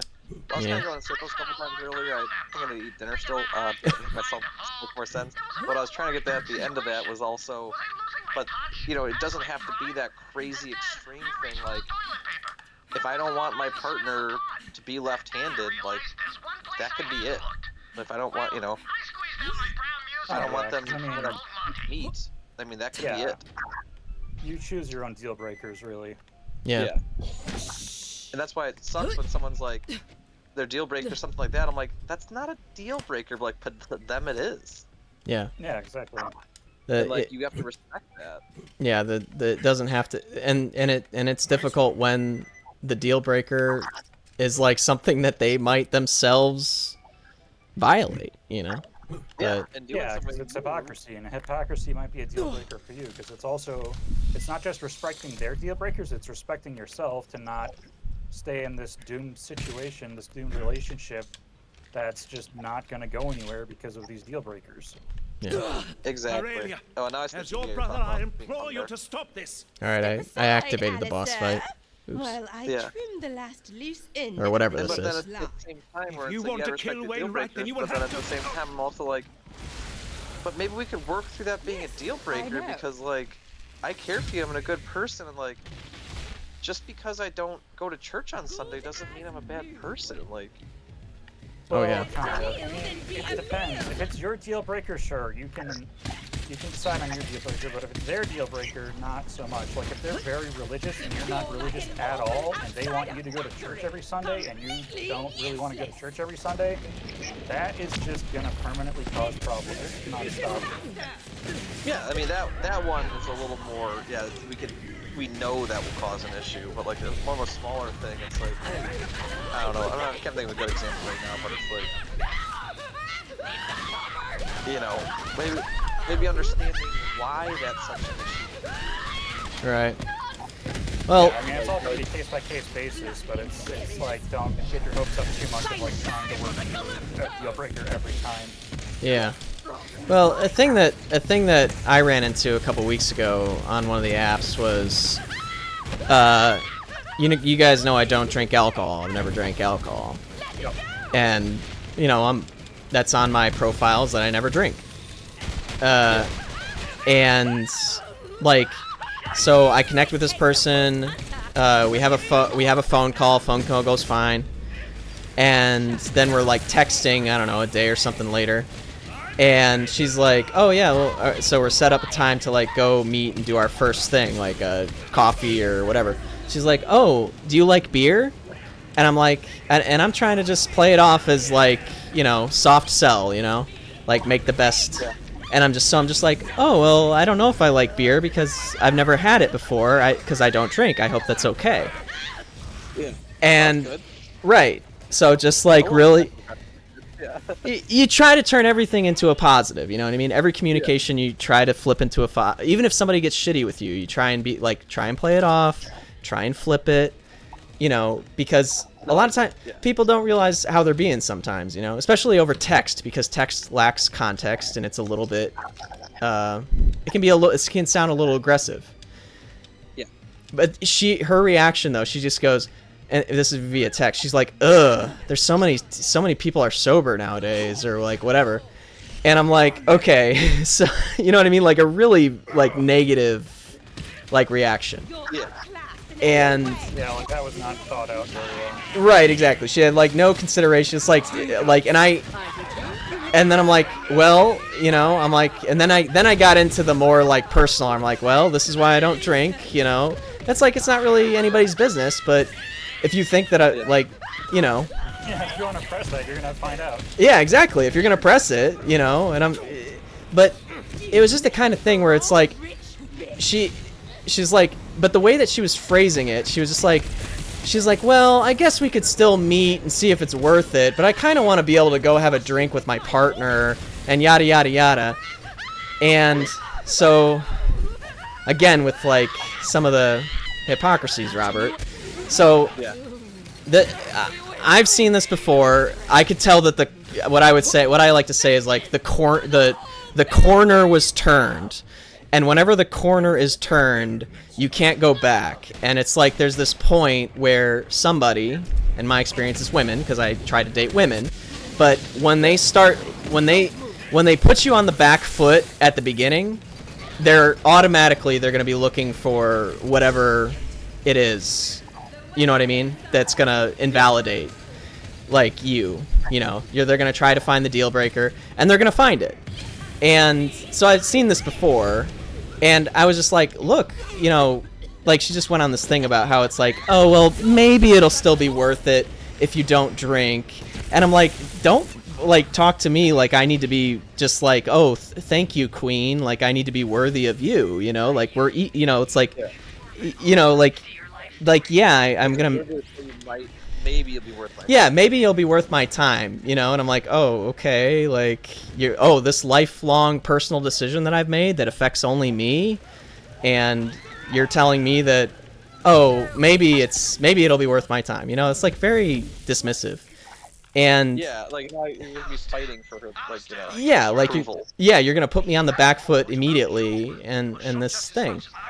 And I just said to her, I was like kind of like, look, it's been my experience that if you're already in this mindset where you're like looking for a reason why you don't want to, like, that it's not gonna, that you don't want to see me or something, then like if you want to meet, like I just hope you do that, but I hope you're open to, I just basically was like, you have to be 100% open. You can't just like, you know, be like, yeah, this guy already kind of sucks. You know? Yeah. And that was it. She was just like, well, she was like, what do you mean by that? And that is exactly how I knew it was going to be. Because, like, once you start, like, she's like, you're telling me how I feel and all this other stuff. And I was just like, no, I just said if, you know, if you're going to... But the whole exchange just basically, I mean, it was kind of like, yeah, like, I guess you could interpret it as me being a jerk. But I was just kind of like, look, if it's not good enough for you and you're just going to come in and that's... like you're gonna come in with that default attitude in the exchange, then you know, like, don't waste my time, don't make your problem my problem, you know what I mean? Like, and then, you know, you're like, I'm gonna, and then because you're gonna go from that to like, oh well, then also you don't do this, and also you don't do this, and also right, like, once it goes from like, as opposed to saying something like, how many people do you know, like, you might know people who are sober, how many people do you know have never had a drink of alcohol? You know what I mean? Your reaction being ugh, as opposed to, it's like, if you were going into it with an attitude of wanting to get to know somebody, saying, oh, that's interesting. Why is that? Or, that's interesting. Do you mind if I ask why? You know what I mean? Like, not like, oh. So, you know, it's just the kind of thing, like, you have these, like, when you try and fight, like, when you try to, sometimes you try to fight the initial thing, but it's going to be a losing battle, you know? Yeah. And, that's kind of like the maturity thing, because, like, clearly she has it in her mind, like, the perfect guy or the ideal guy or, like, what she wants, and so, like, either through immaturity or just knowing exactly what she wants, then that's the deal breaker. So it's like, all right, well, can this deal breaker be reconciled? Like, yeah, can you drink for her, or can she not do that, or like, can you come up with some creative solution? Like, sure, I'll have mocktails, or I'll have something non-alcoholic. Right, exactly, and it's exactly what I said. I said, like, oh, well, they probably have root beer, you know, and like I said, I was trying to be really, like, try to turn the positive or the negatives into positives, which is what you do. But at the end of but the thing is like, on her side, it's like, if she's got the deal breaker, that's totally fine. The issue is that it's like, if it's an aspect of identity, it's one thing to say like, oh, this guy doesn't put the toilet seat down. That's just like something that you can just start doing. If you're gonna make some aspect of somebody's identity or their health a deal breaker, don't make it their problem. You know what I mean? Yeah. Like if it's a key part of somebody's life and it's not something like detrimental, if somebody has you find out somebody, like, you're dating somebody maybe for a year, you find out they got a coke problem or something, like, okay, yeah, try and fix that. But like, I don't know, like, I mean, at that point, it just sounds like tact. Like, she just didn't do it tactfully enough, which just is, it wraps back around. It's like, all right, well, now is that your deal breaker? You don't want to be with somebody who's not tactful about things? Oh, my deal breaker about tact? I mean, yeah, because, like, you're saying that she's being super rude about it, or, like, at least a little bit rude about it. Well, no. Like, all right, well, is that going to be good in relationships? Well, to some extent. But my attitude about it was more about, like, kind of like preserving the general feeling of anybody, you know, even in the process of dating. Like, and that's something that everybody disregards with the apps, especially, where it's like, oh, once I've decided I don't want you, I discard with like total abandon, you know what I mean? And it's like, I'm still like, I always try to treat people like people. So it's like, even if, you know, it's really obvious it's not going to work, or like, I try not to ghost people, or I mean, I don't ghost people. I don't, you know, and if I cut things off, you're like, okay, you know, hey, it's not going to work. I'm not gonna be able to see you, you know, or whatever. Say some nice things and then say like, good luck out there, you know? And like I'm not gonna be like, hey, by the way, your teeth are fucked up, you know? Like, well, yeah, and I mean, it's still the tact thing, and it's also getting into like personal standards. What was I gonna say? It was not that word. Can't you hear I'm in the middle of morose rumination? Oh, yeah, personal moral standards. Like, you have gotten these personal moral standards over a long time of, like, learning and growing and introspection. Other people might not have come to the same conclusion or might not have gotten there yet. Yeah. This menagerie was installed by my great uncle Maddox. Maddox didn't trust Jake, I mean, it sounds like you analyzed or you interpreted that exactly how it was, but I was also laughing about like the one universe or wherever that like you said, it's hard to understand things via text. Like, what if she was flirting and she was like, "Oh well, I hope you can show me a good time." And I make it worth my while anyway. And I totally fail. I totally fail. That is like that is like. You're not just such a bitch. Yeah, I could use the practice. I'm trying to think of. I mean, I think the eternal most boneheaded maneuver is when those four girls were like walking beside the road, and I left them there. Okay, just like that. But As the funniest story. But I wonder if there's been some other ones where I really missed it. You know. Just right over your head. Yeah. Like almost. The one that always gets me, that keeps me up at night, is like, did I miss it in high school? Like when I was super socially inept, like did I miss clues? Like were there people who were crushing on me and it was just never gonna be because I completely missed it? Yeah, that and what killed me was that thing that became real popular in middle school, which I never ever wanted to become prey to, was where the girls like, oh, I really like you, and let's go do this, and let's go hang out, and then like let's go meet me at the lockers at this time or something like that, and you go over there, and then there's just a bunch of girls pointing and laughing at you, being like, Oh, wow. are you really that stupid? Like no one could ever talk to you, sort of thing. That's so cruel. That actually happened? Which, I mean, I'm exaggerating a little bit in certain ways, and like I said, never quite directly happened to me, but I remember, the people doing that where like you play nice to someone just as like a joke. Or they have that in movies too, where like you invite the ugly girl or guy to the prom or whatever, and then ditch them or like have them all take a photo and be like, oh, here's all the pigs. Yeah, I remember I had something kind of like that happen to me where it was like somebody was like, oh, would you date so and so? You know, insert like. You know, not great looking somebody, and then like went and be like, oh, Jake said he would date so and so or whatever. Like I remember that happened to me one time, but yeah, I'd still love the best response to that of just being like, whew, dodged a bullet. Yeah. Because that flips it back on them, and that just tears people's minds apart when they try to pull that, and then it gets flipped on them like that. I think middle school is just kind of a cruel experience for everybody in some way, you know? Those middle school. But then I knew I was a little awkward in high school, and you know. I mean, the country middle school, it was more blasé. There was nothing really bad that happened, at least not to me. Oh, really? Yeah. Oh, lucky you. Like, in retrospect, that might have also been because I was tall and fairly large, so it's like, yeah, people aren't gonna mess with me, but yeah, I mean, there wasn't too much bullying out in the country high school. They'll do it. They're also smaller towns. You gotta be nicer to each other. Yeah. Yeah, exactly. Like it's just a different culture. I mean, it wasn't like the kind of crazy bullying that you see in like but there was a lot of like there was little things, but it wasn't like the kind of shit where you got hit or like there was still kind of like a basis of care, but there was just kind of like it's like, oh, it's our turn to be mean to this person today. You know, or this person, you know, like we're gonna be mean to this person, and like so. We're gonna ditch that person today. Yeah. There wasn't much bad stuff, but there were definitely some kind of fucked up moments. Like there was this small Indian kid, and he was just small all throughout high school, and people would kind of beat him up as a joke. But he was kind of in on the joke, like he wasn't too off-put about it. But the really fucking weird part is that people like put tacks on some kid's chair just like for fun because like they would be really easy to see. He looks down, sees them, says, "Oh, there's tacks on my chair." Sits on them anyway.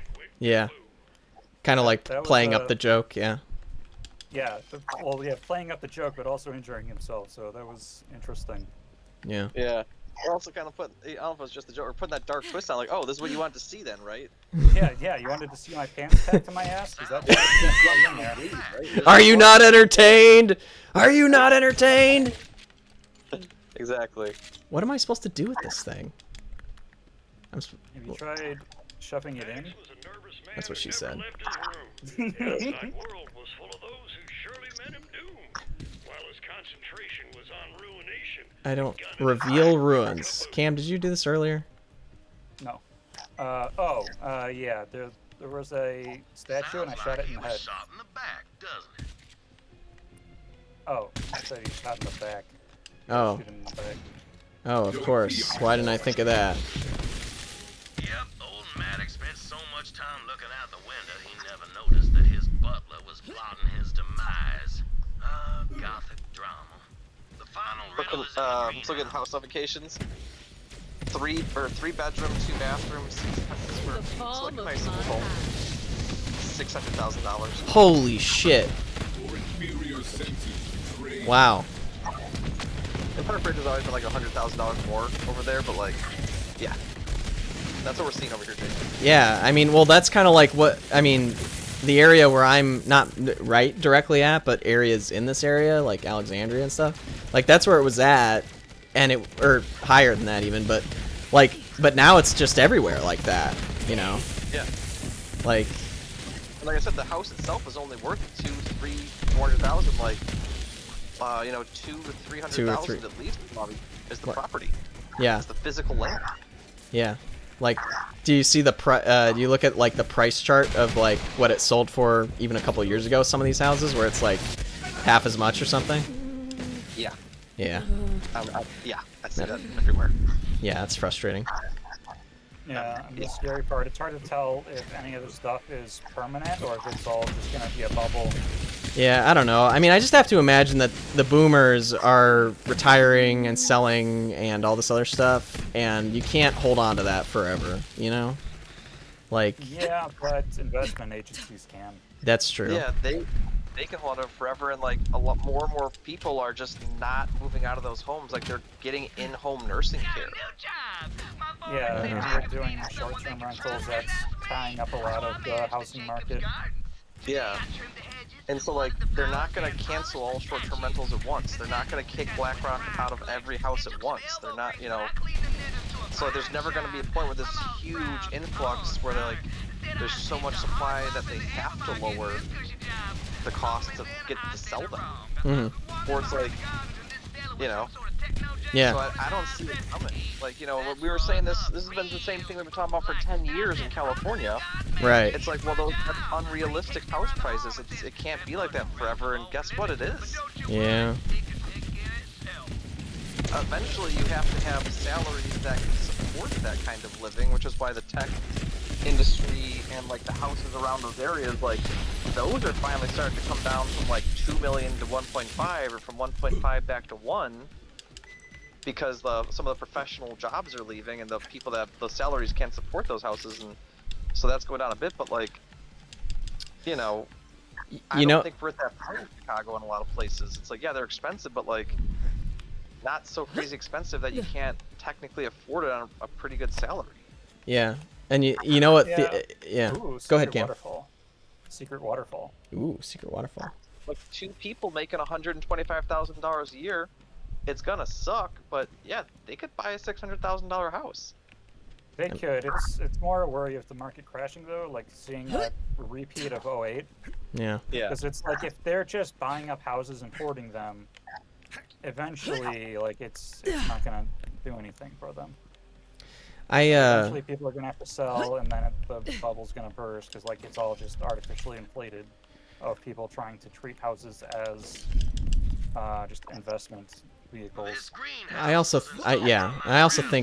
wonder about the social pattern of like people in our generation who put off marriage and children because of the recession and the after effects that basically delayed, you know, being able to get a house, being able to like, you know, I basically like was doing stuff like 8 years later, you know, like, oh, I finally got a, you know, job and you know, or whatever. And it like doing that stuff basically like 8, you know, and an 8 year like after I would have normally, or not that there's any normal, but like, I mean, there's no normal for doing it, but it's just like, you know. In my other record of my life, that wouldn't have happened. I would have had that happen sooner, so it would be my normal. Right. Like if I wasn't afraid of a housing crash and recession and all these things, I would have bought in sooner, and I would have I would be $200,000 Right. Yeah. And the problem is people are treating houses like investments because they are.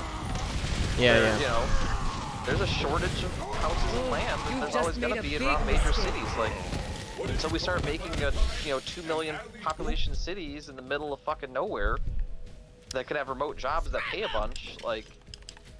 That was one advantage that could have come with a full remote workforce, is that a workforce that was not bound by, you know, regional restrictions. Yeah. Might have to live near the corporate headquarters of the cities and things like that. Yeah. Or even if it was the kind of thing where you had to do it just once or twice, and you're like, oh, I can live an hour or two away instead of 30 minutes away. Yeah, I can live in central Wisconsin and then drive in for meetings every now and then. Yeah, exactly. Like it's my job where, like, the headquarters is in Detroit, and I don't have to go there all the time. I'm just still living in Des Plaines. I could move out into the country where things are cheaper even if I really wanted to. Yeah. You can go live in central Ohio. I guess, you know, Cam, actually the same rule that applies to me applies to you. You can't complain about your superiors either. That is correct. I'm just being funny.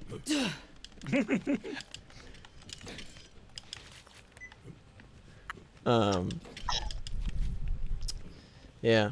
Yeah, there's a lot of stuff that's messed up. You know, and especially with Biden wasn't really doing anything, in my opinion, to help the housing crisis. But like, I do not see Donald Trump fixing it, because what needs to be fixed is all the business side of it, and he's never going to go against business and investments like that, and investment property. That's how he made his fortune. Absolutely. It's going to get so much worse. Yeah, I mean, you're basically asking him to lower the prices in his key market. Yeah. Yeah. And all his friends and all of his, you know, what he sees as like American entrepreneurship. He made a show about it. Tripped in the factory and died.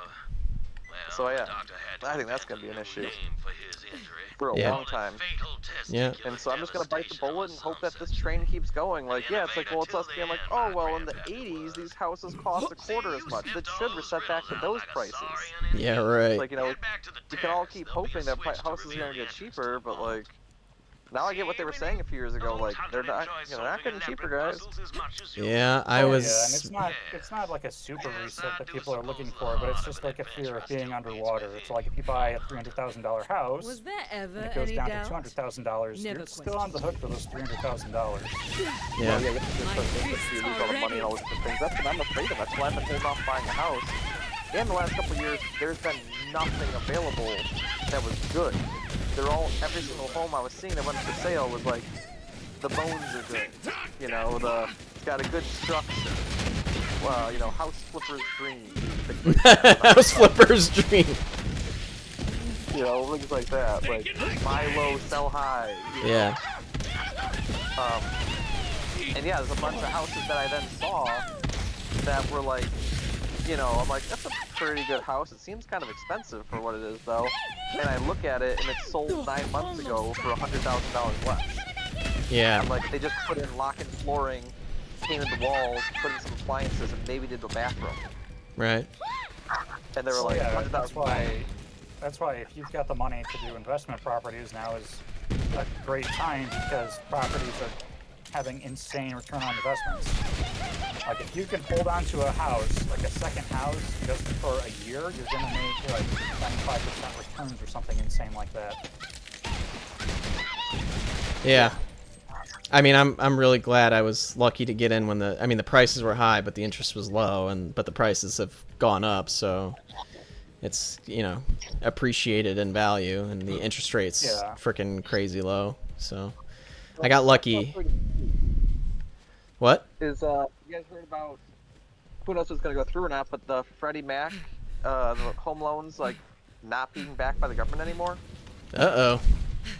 Yeah. That's some '08 scares. Yeah, and they're trying to dismantle.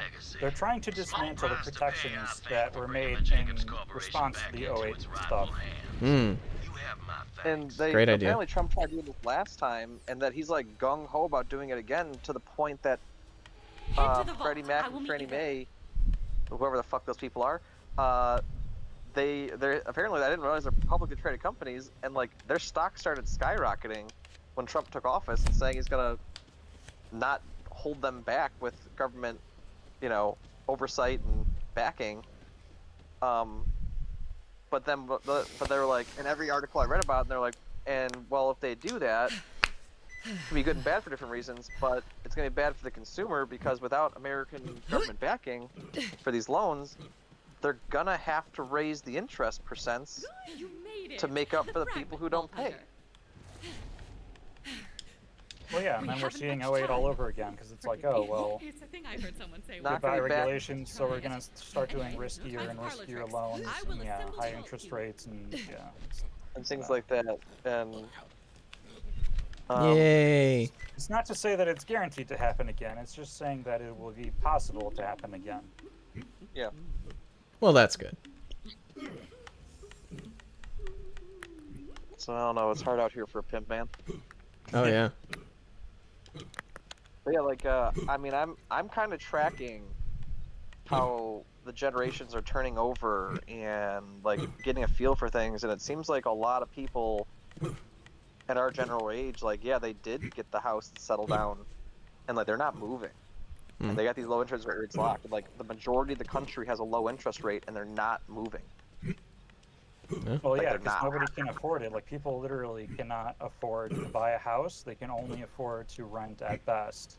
And that's one of the biggest generational differences. And it's like, oh, yeah, like, it's not a choice that people aren't buying. It's they literally can't. Yeah. And yeah, I'm seeing more and more people, elderly people, like, in home care and, like, and living longer and longer.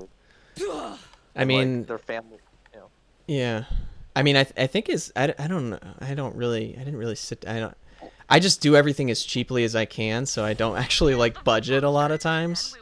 But like, I rent out rooms in my house, so it really reduces the mortgage. Like, yeah, you have to get like, insane.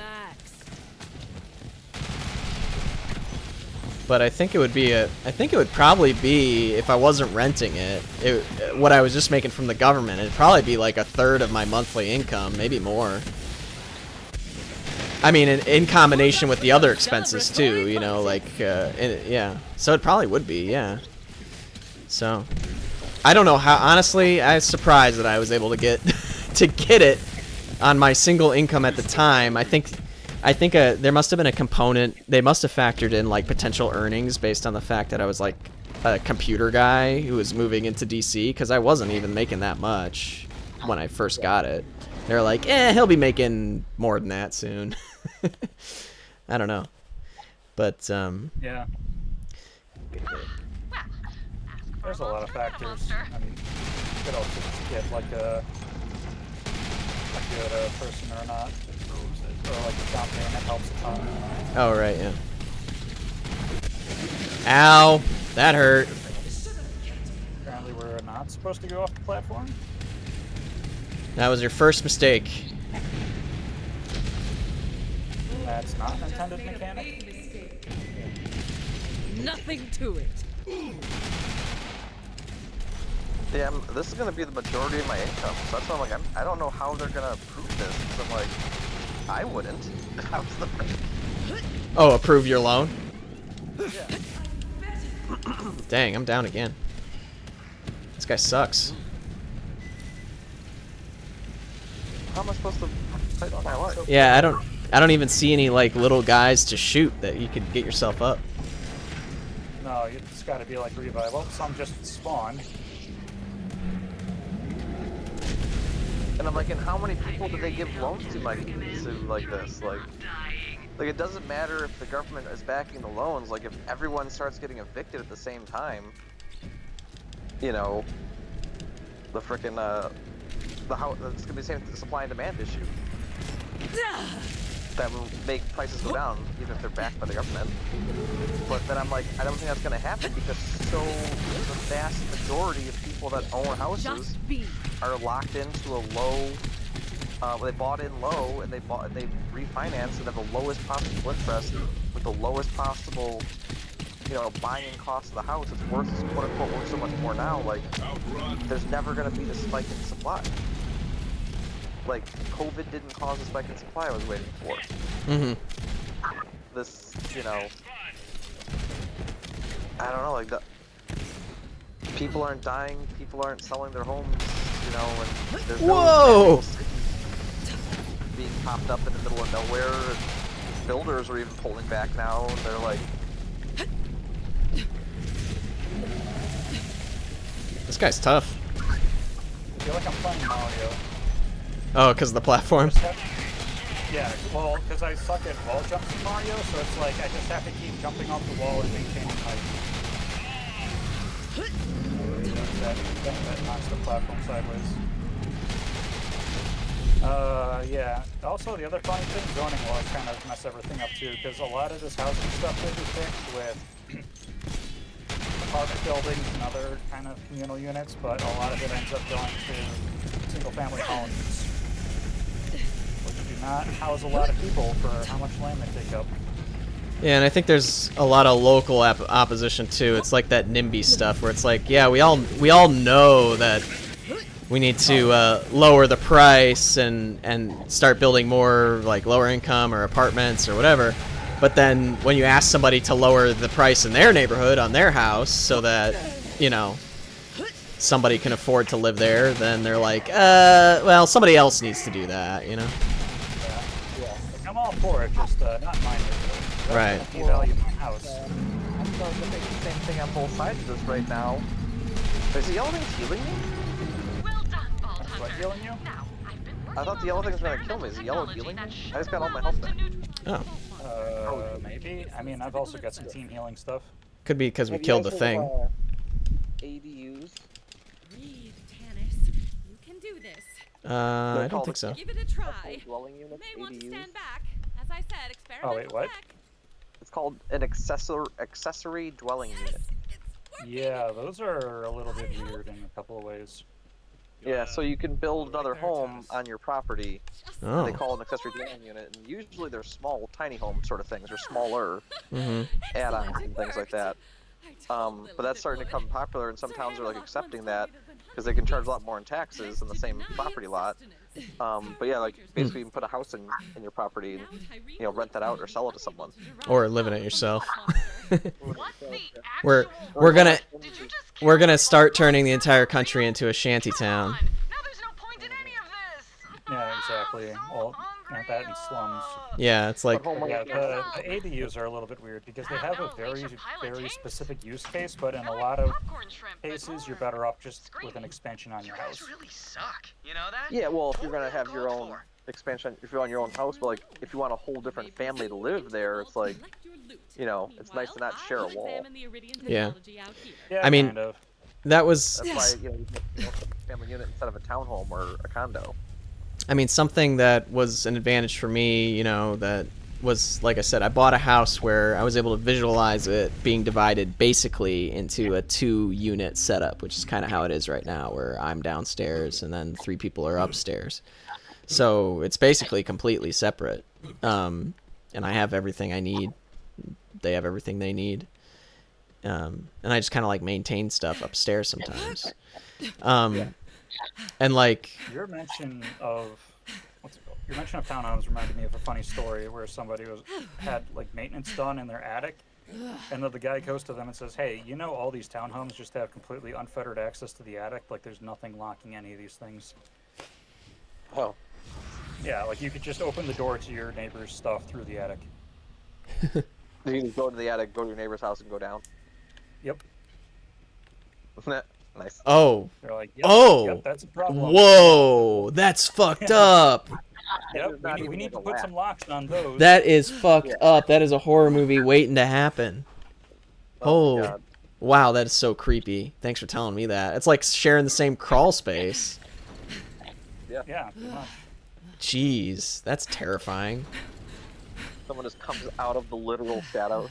Yeah. Yeah. The Especially, stairs like, to the not attic just knowing come down. about it at all. Yeah, that's really creepy.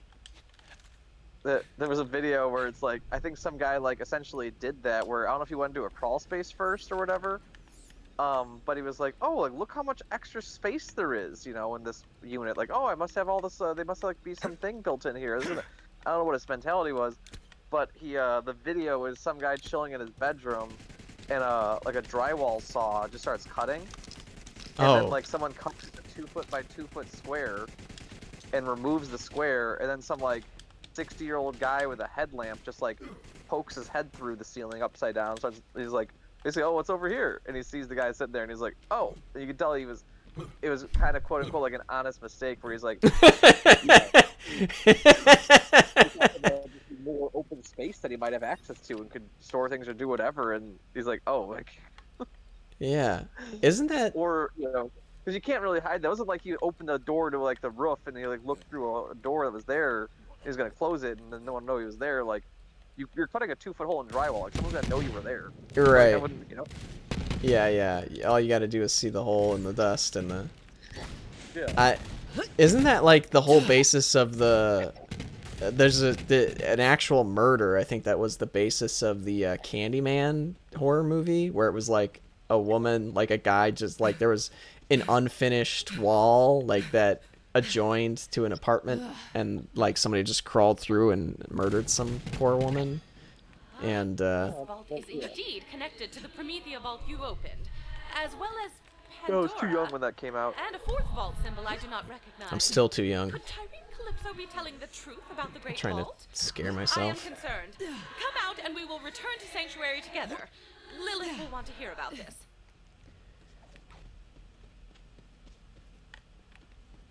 I'm sure we're probably gonna get some type of cutscene. God, my screen is so dark. What the fuck is up with that?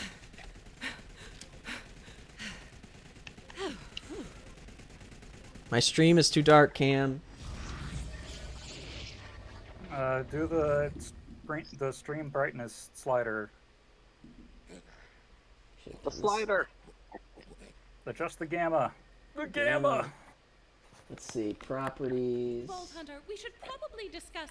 Phase lock out of nowhere! Disconcerting. Now, Ty, do it! Thomas! Oh, I'm in trouble.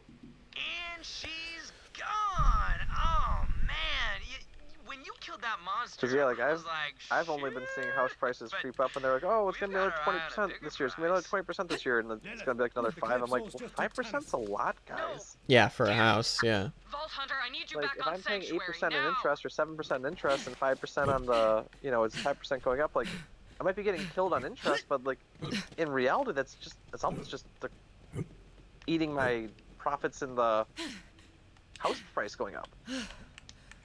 Wait, what? If you buy a house, you want the price to go up. That's what I'm trying to say. Like, if it's going up 5% for the year, and I'm getting, you know, I'm charged 6% in interest, you know, I'm like, oh, the interest is killing me. But in reality, like, it's being paid for by the house price going up. Oh, gotcha. Yeah, the saying that it was eating it was confusing because that's usually a bad thing. But yeah, the house price going up covers it. Plus you're building equity because not all of your payments are going towards interest. Like hopefully you set up a payment plan where a good portion of your payment is going to the principal. Hopefully, ideally, right? Ideally, I mean, you just need to pay attention. Which is also the crazy thing at the end, because I'm like, if you take out a $400,000 or $500,000 loan over 30 years, like, you're gonna wind up paying that exact amount in interest. I should have known. Should have seen it coming. This is exactly Maybe. what I was That's where you need to be really careful. You need to read the fine print, and you need to be good at math to understand all of that stuff, and like have them explain the math. So it's like, all right, what are the totals over the entire duration, and then also like asking things like, can I pay the principal down directly, like making extra payment. Yeah. No, exactly, and but that's a shit. You know, the better you do that, the better you with your money, and the more that you can get that to just be paying principal and things like that. You know, it's in your interest, and you can cut that out. that's also the scary part. Is like, oh, my $500,000 home is gonna be worth, $1.3 million in 20 years, 30 years. I Or mean, whatever in 20 years. And it's like, well, yeah, but like you've also that $500,000 in interest, like $400,000 of that you might be paying in interest if you're not careful. I mean, my cousin At on that my point, you've made so much money, it doesn't even matter. Yeah, it's money.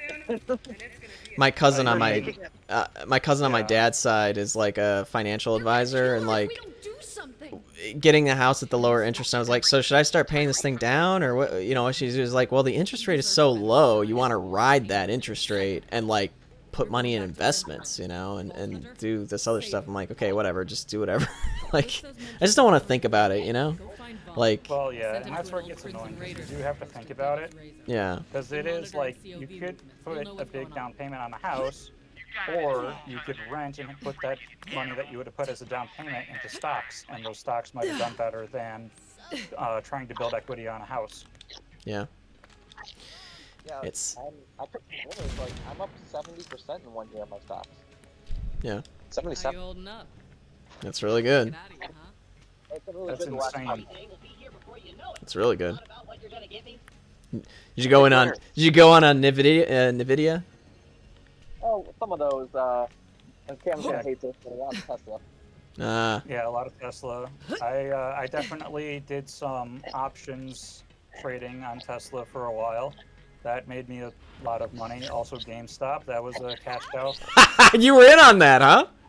I didn't know that. Yeah, I was in on GameStop. I bought it a little bit after it took off, and I was selling options because options are more valuable the more volatile the stock is, and GameStop is just through the roof volatility.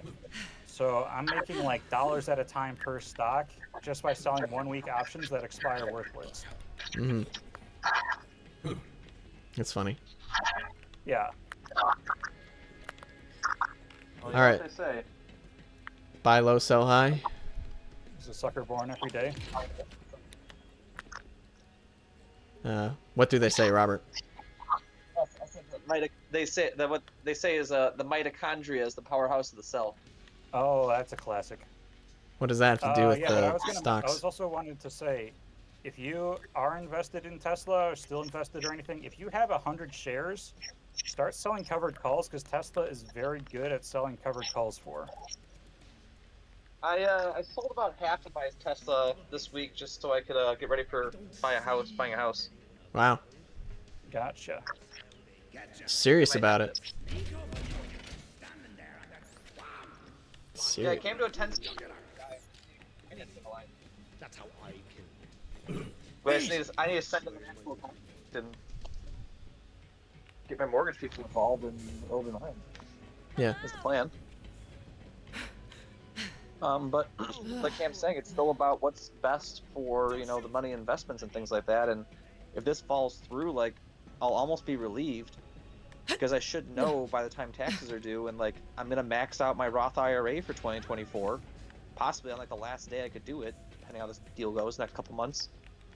Or last few weeks I could do it, and then max got it in for this year and put the rest in the stock market and other different things. Maybe don't dump it all in at once, but like start investing, and try to just make more than whatever the house would cost. The housing is only going up 5% this year. Like if I can make 7%, I've made more money than I would have owning a house.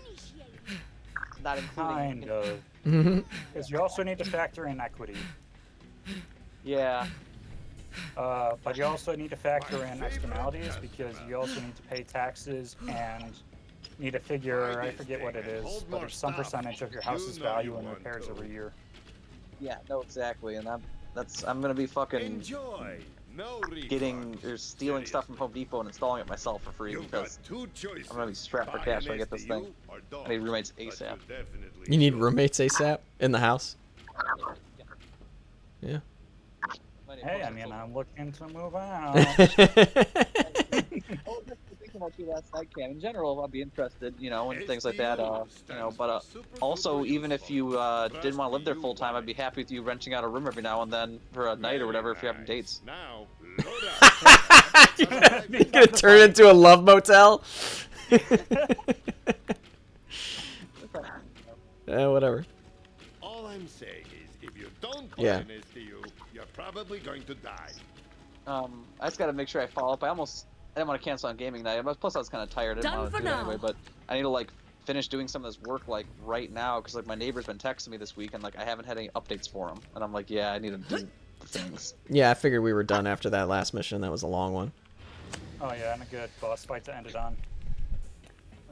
Nice. Okay, yeah, definitely. Yeah. Well, this isn't the reason I'm not. I could have been working the last couple of days. I've been a little sick too, so yeah. It's been nice to just relax. I still need to do my taxes. I finally got my other forms that I need. Yeah, no, exactly. I need to do my taxes. I need to do quite a few. I have a 401k for my last company. It's sitting in a checking account right now. I have to move around. Gotta find some new tunes. You'd think there's Well, not a checking account. It's a holding company, but like essentially the same. Later. It's it's an account at a company. You got to move it into somewhere you can access it. Yeah, access it, and that it can either be sitting as cash I can access or investing. Because right now it's not doing either. I can't access it. Well, that would be weird if it was not invested, but yeah, I get what you mean. It's not. My 401k, my last company, it got canceled because the company got canceled or whatever. You know. Well, yeah, but I mean the account still sits there, so it depends on if they were holding it as pure cash or if they invested it. Because when I had a 401k at my previous company, they have you pick what investment strategy you want to use. So like that 401k is sitting in stocks, not cash. Well, yeah, that's what it was doing, even after I left the company, and it was doing that for years. Like, oh, I have more than 10,000, which means they'll keep managing it. They can keep it included in the fund for free. And I was like, well, let it roll. And then all of a sudden, like about 8 months ago, I don't know what happened, but they were like, oh, Vanguard's like, oh, well, your account's no longer going to be supported by us. I'm guessing because the fund shut down or whatever. So they transferred something called pen checks, which to what it seems like it's sitting because it hasn't moved at all in dollar value, not even a penny. Like, so I think they transitioned my 401k to essentially a cash, and they're like, it's only a holding company. Like, you have to come. I'm not using holding company correctly, I don't think, but like, it's just physically holding the money, digitally, whatever. And it's up to me to go take it from them and put it where I need to. And I just need to do that, and it's been kind of confusing trying to do it because I had both a Roth IRA and a 401k, and I tried transferring it to my existing provider, and they're like, oh, well, you don't have a Roth. I'm like, oh, well, transfer the 401k and let me figure out the Roth later. They're like, no, you have to do both at the same time or we won't send either. Now it's like, excuse me? Give me my money. Well, it kind of makes sense why they would do that, because if you screw it up, you'd have to pay taxes on all of it, which is exactly what you don't want to do. Yeah. Well, I mean, like, they gave me options, and like, yeah, I mean, they were right to stop the Roth IRA. I don't know. I wasn't understanding what they were saying, but like, I think they were right for stopping the Roth, even though I opened up a Roth at my current 401k provider because it was a different type of Roth. I don't know. I have to look at messages. But they wouldn't do it. And then I'm like, okay, well, maybe they helped me, but like, we'll do the 401k that was gonna work, and they wouldn't do. I don't know. So I think I got it. I opened up accounts at Chase, and I'm gonna go bring the information in there. Maybe tomorrow I'll do it, but like, I was thinking about just mailing the checks to myself and handling it from there. But I guess now you're right. I don't want to make the wrong decision and be liable for taxes and penalties and things. Yeah, exactly. Because like 401ks have that big early withdrawal penalty. So like the whole point of it is that it's tax-free until you retire. But if you then take the money out of it, then you have to pay taxes at that time. And because you're taking a shitload out of the time, you're going to be at a very high marginal tax rate. Or you might just have to pay capital gains tax. I forget which one, but you'll pay a lot in taxes. Yeah, and that's why I was kind of freaking me out. I'm like, wait, I thought the taxes were just the 10%. Like, oh, the 10% is the penalty and it's taxes. I'm like, well, what taxes? They're like, oh, well, it's income tax. I'm like, excuse me? Oh, yeah, if it's income tax, you're screwed, because that'll put you at a high tax bracket. It's a good thing I can't feel boredom because, yowza! Alright, I'm probably gonna take off out of the thing. I don't know if does that make you guys quit, or do you guys able to keep going? Makes us go to the title screen, so I'm gonna quit. Let's see. Looks like we're on mission 17 of 23, so we're really getting close to the end. But no, it was great talking. We'll do it again, hopefully next week or over the weekend or whenever we can. But I'll be back to doing this pretty regular, I think. If you guys are down. Yeah, sounds good. I don't currently have plans for the weekend, and yeah, Thursdays are still good, so looking forward to it. Huh? I'm probably gonna start playing softball again on Thursdays in the spring, summer, and fall, but I'll keep you guys posted when that happens and whatnot. Yeah, I'm sure we can just pick another day. Shouldn't be an issue. Yeah. All right, have a good night. Talk to you guys soon. Bye. Good night. Hey, recruit, drop and give me $20. See.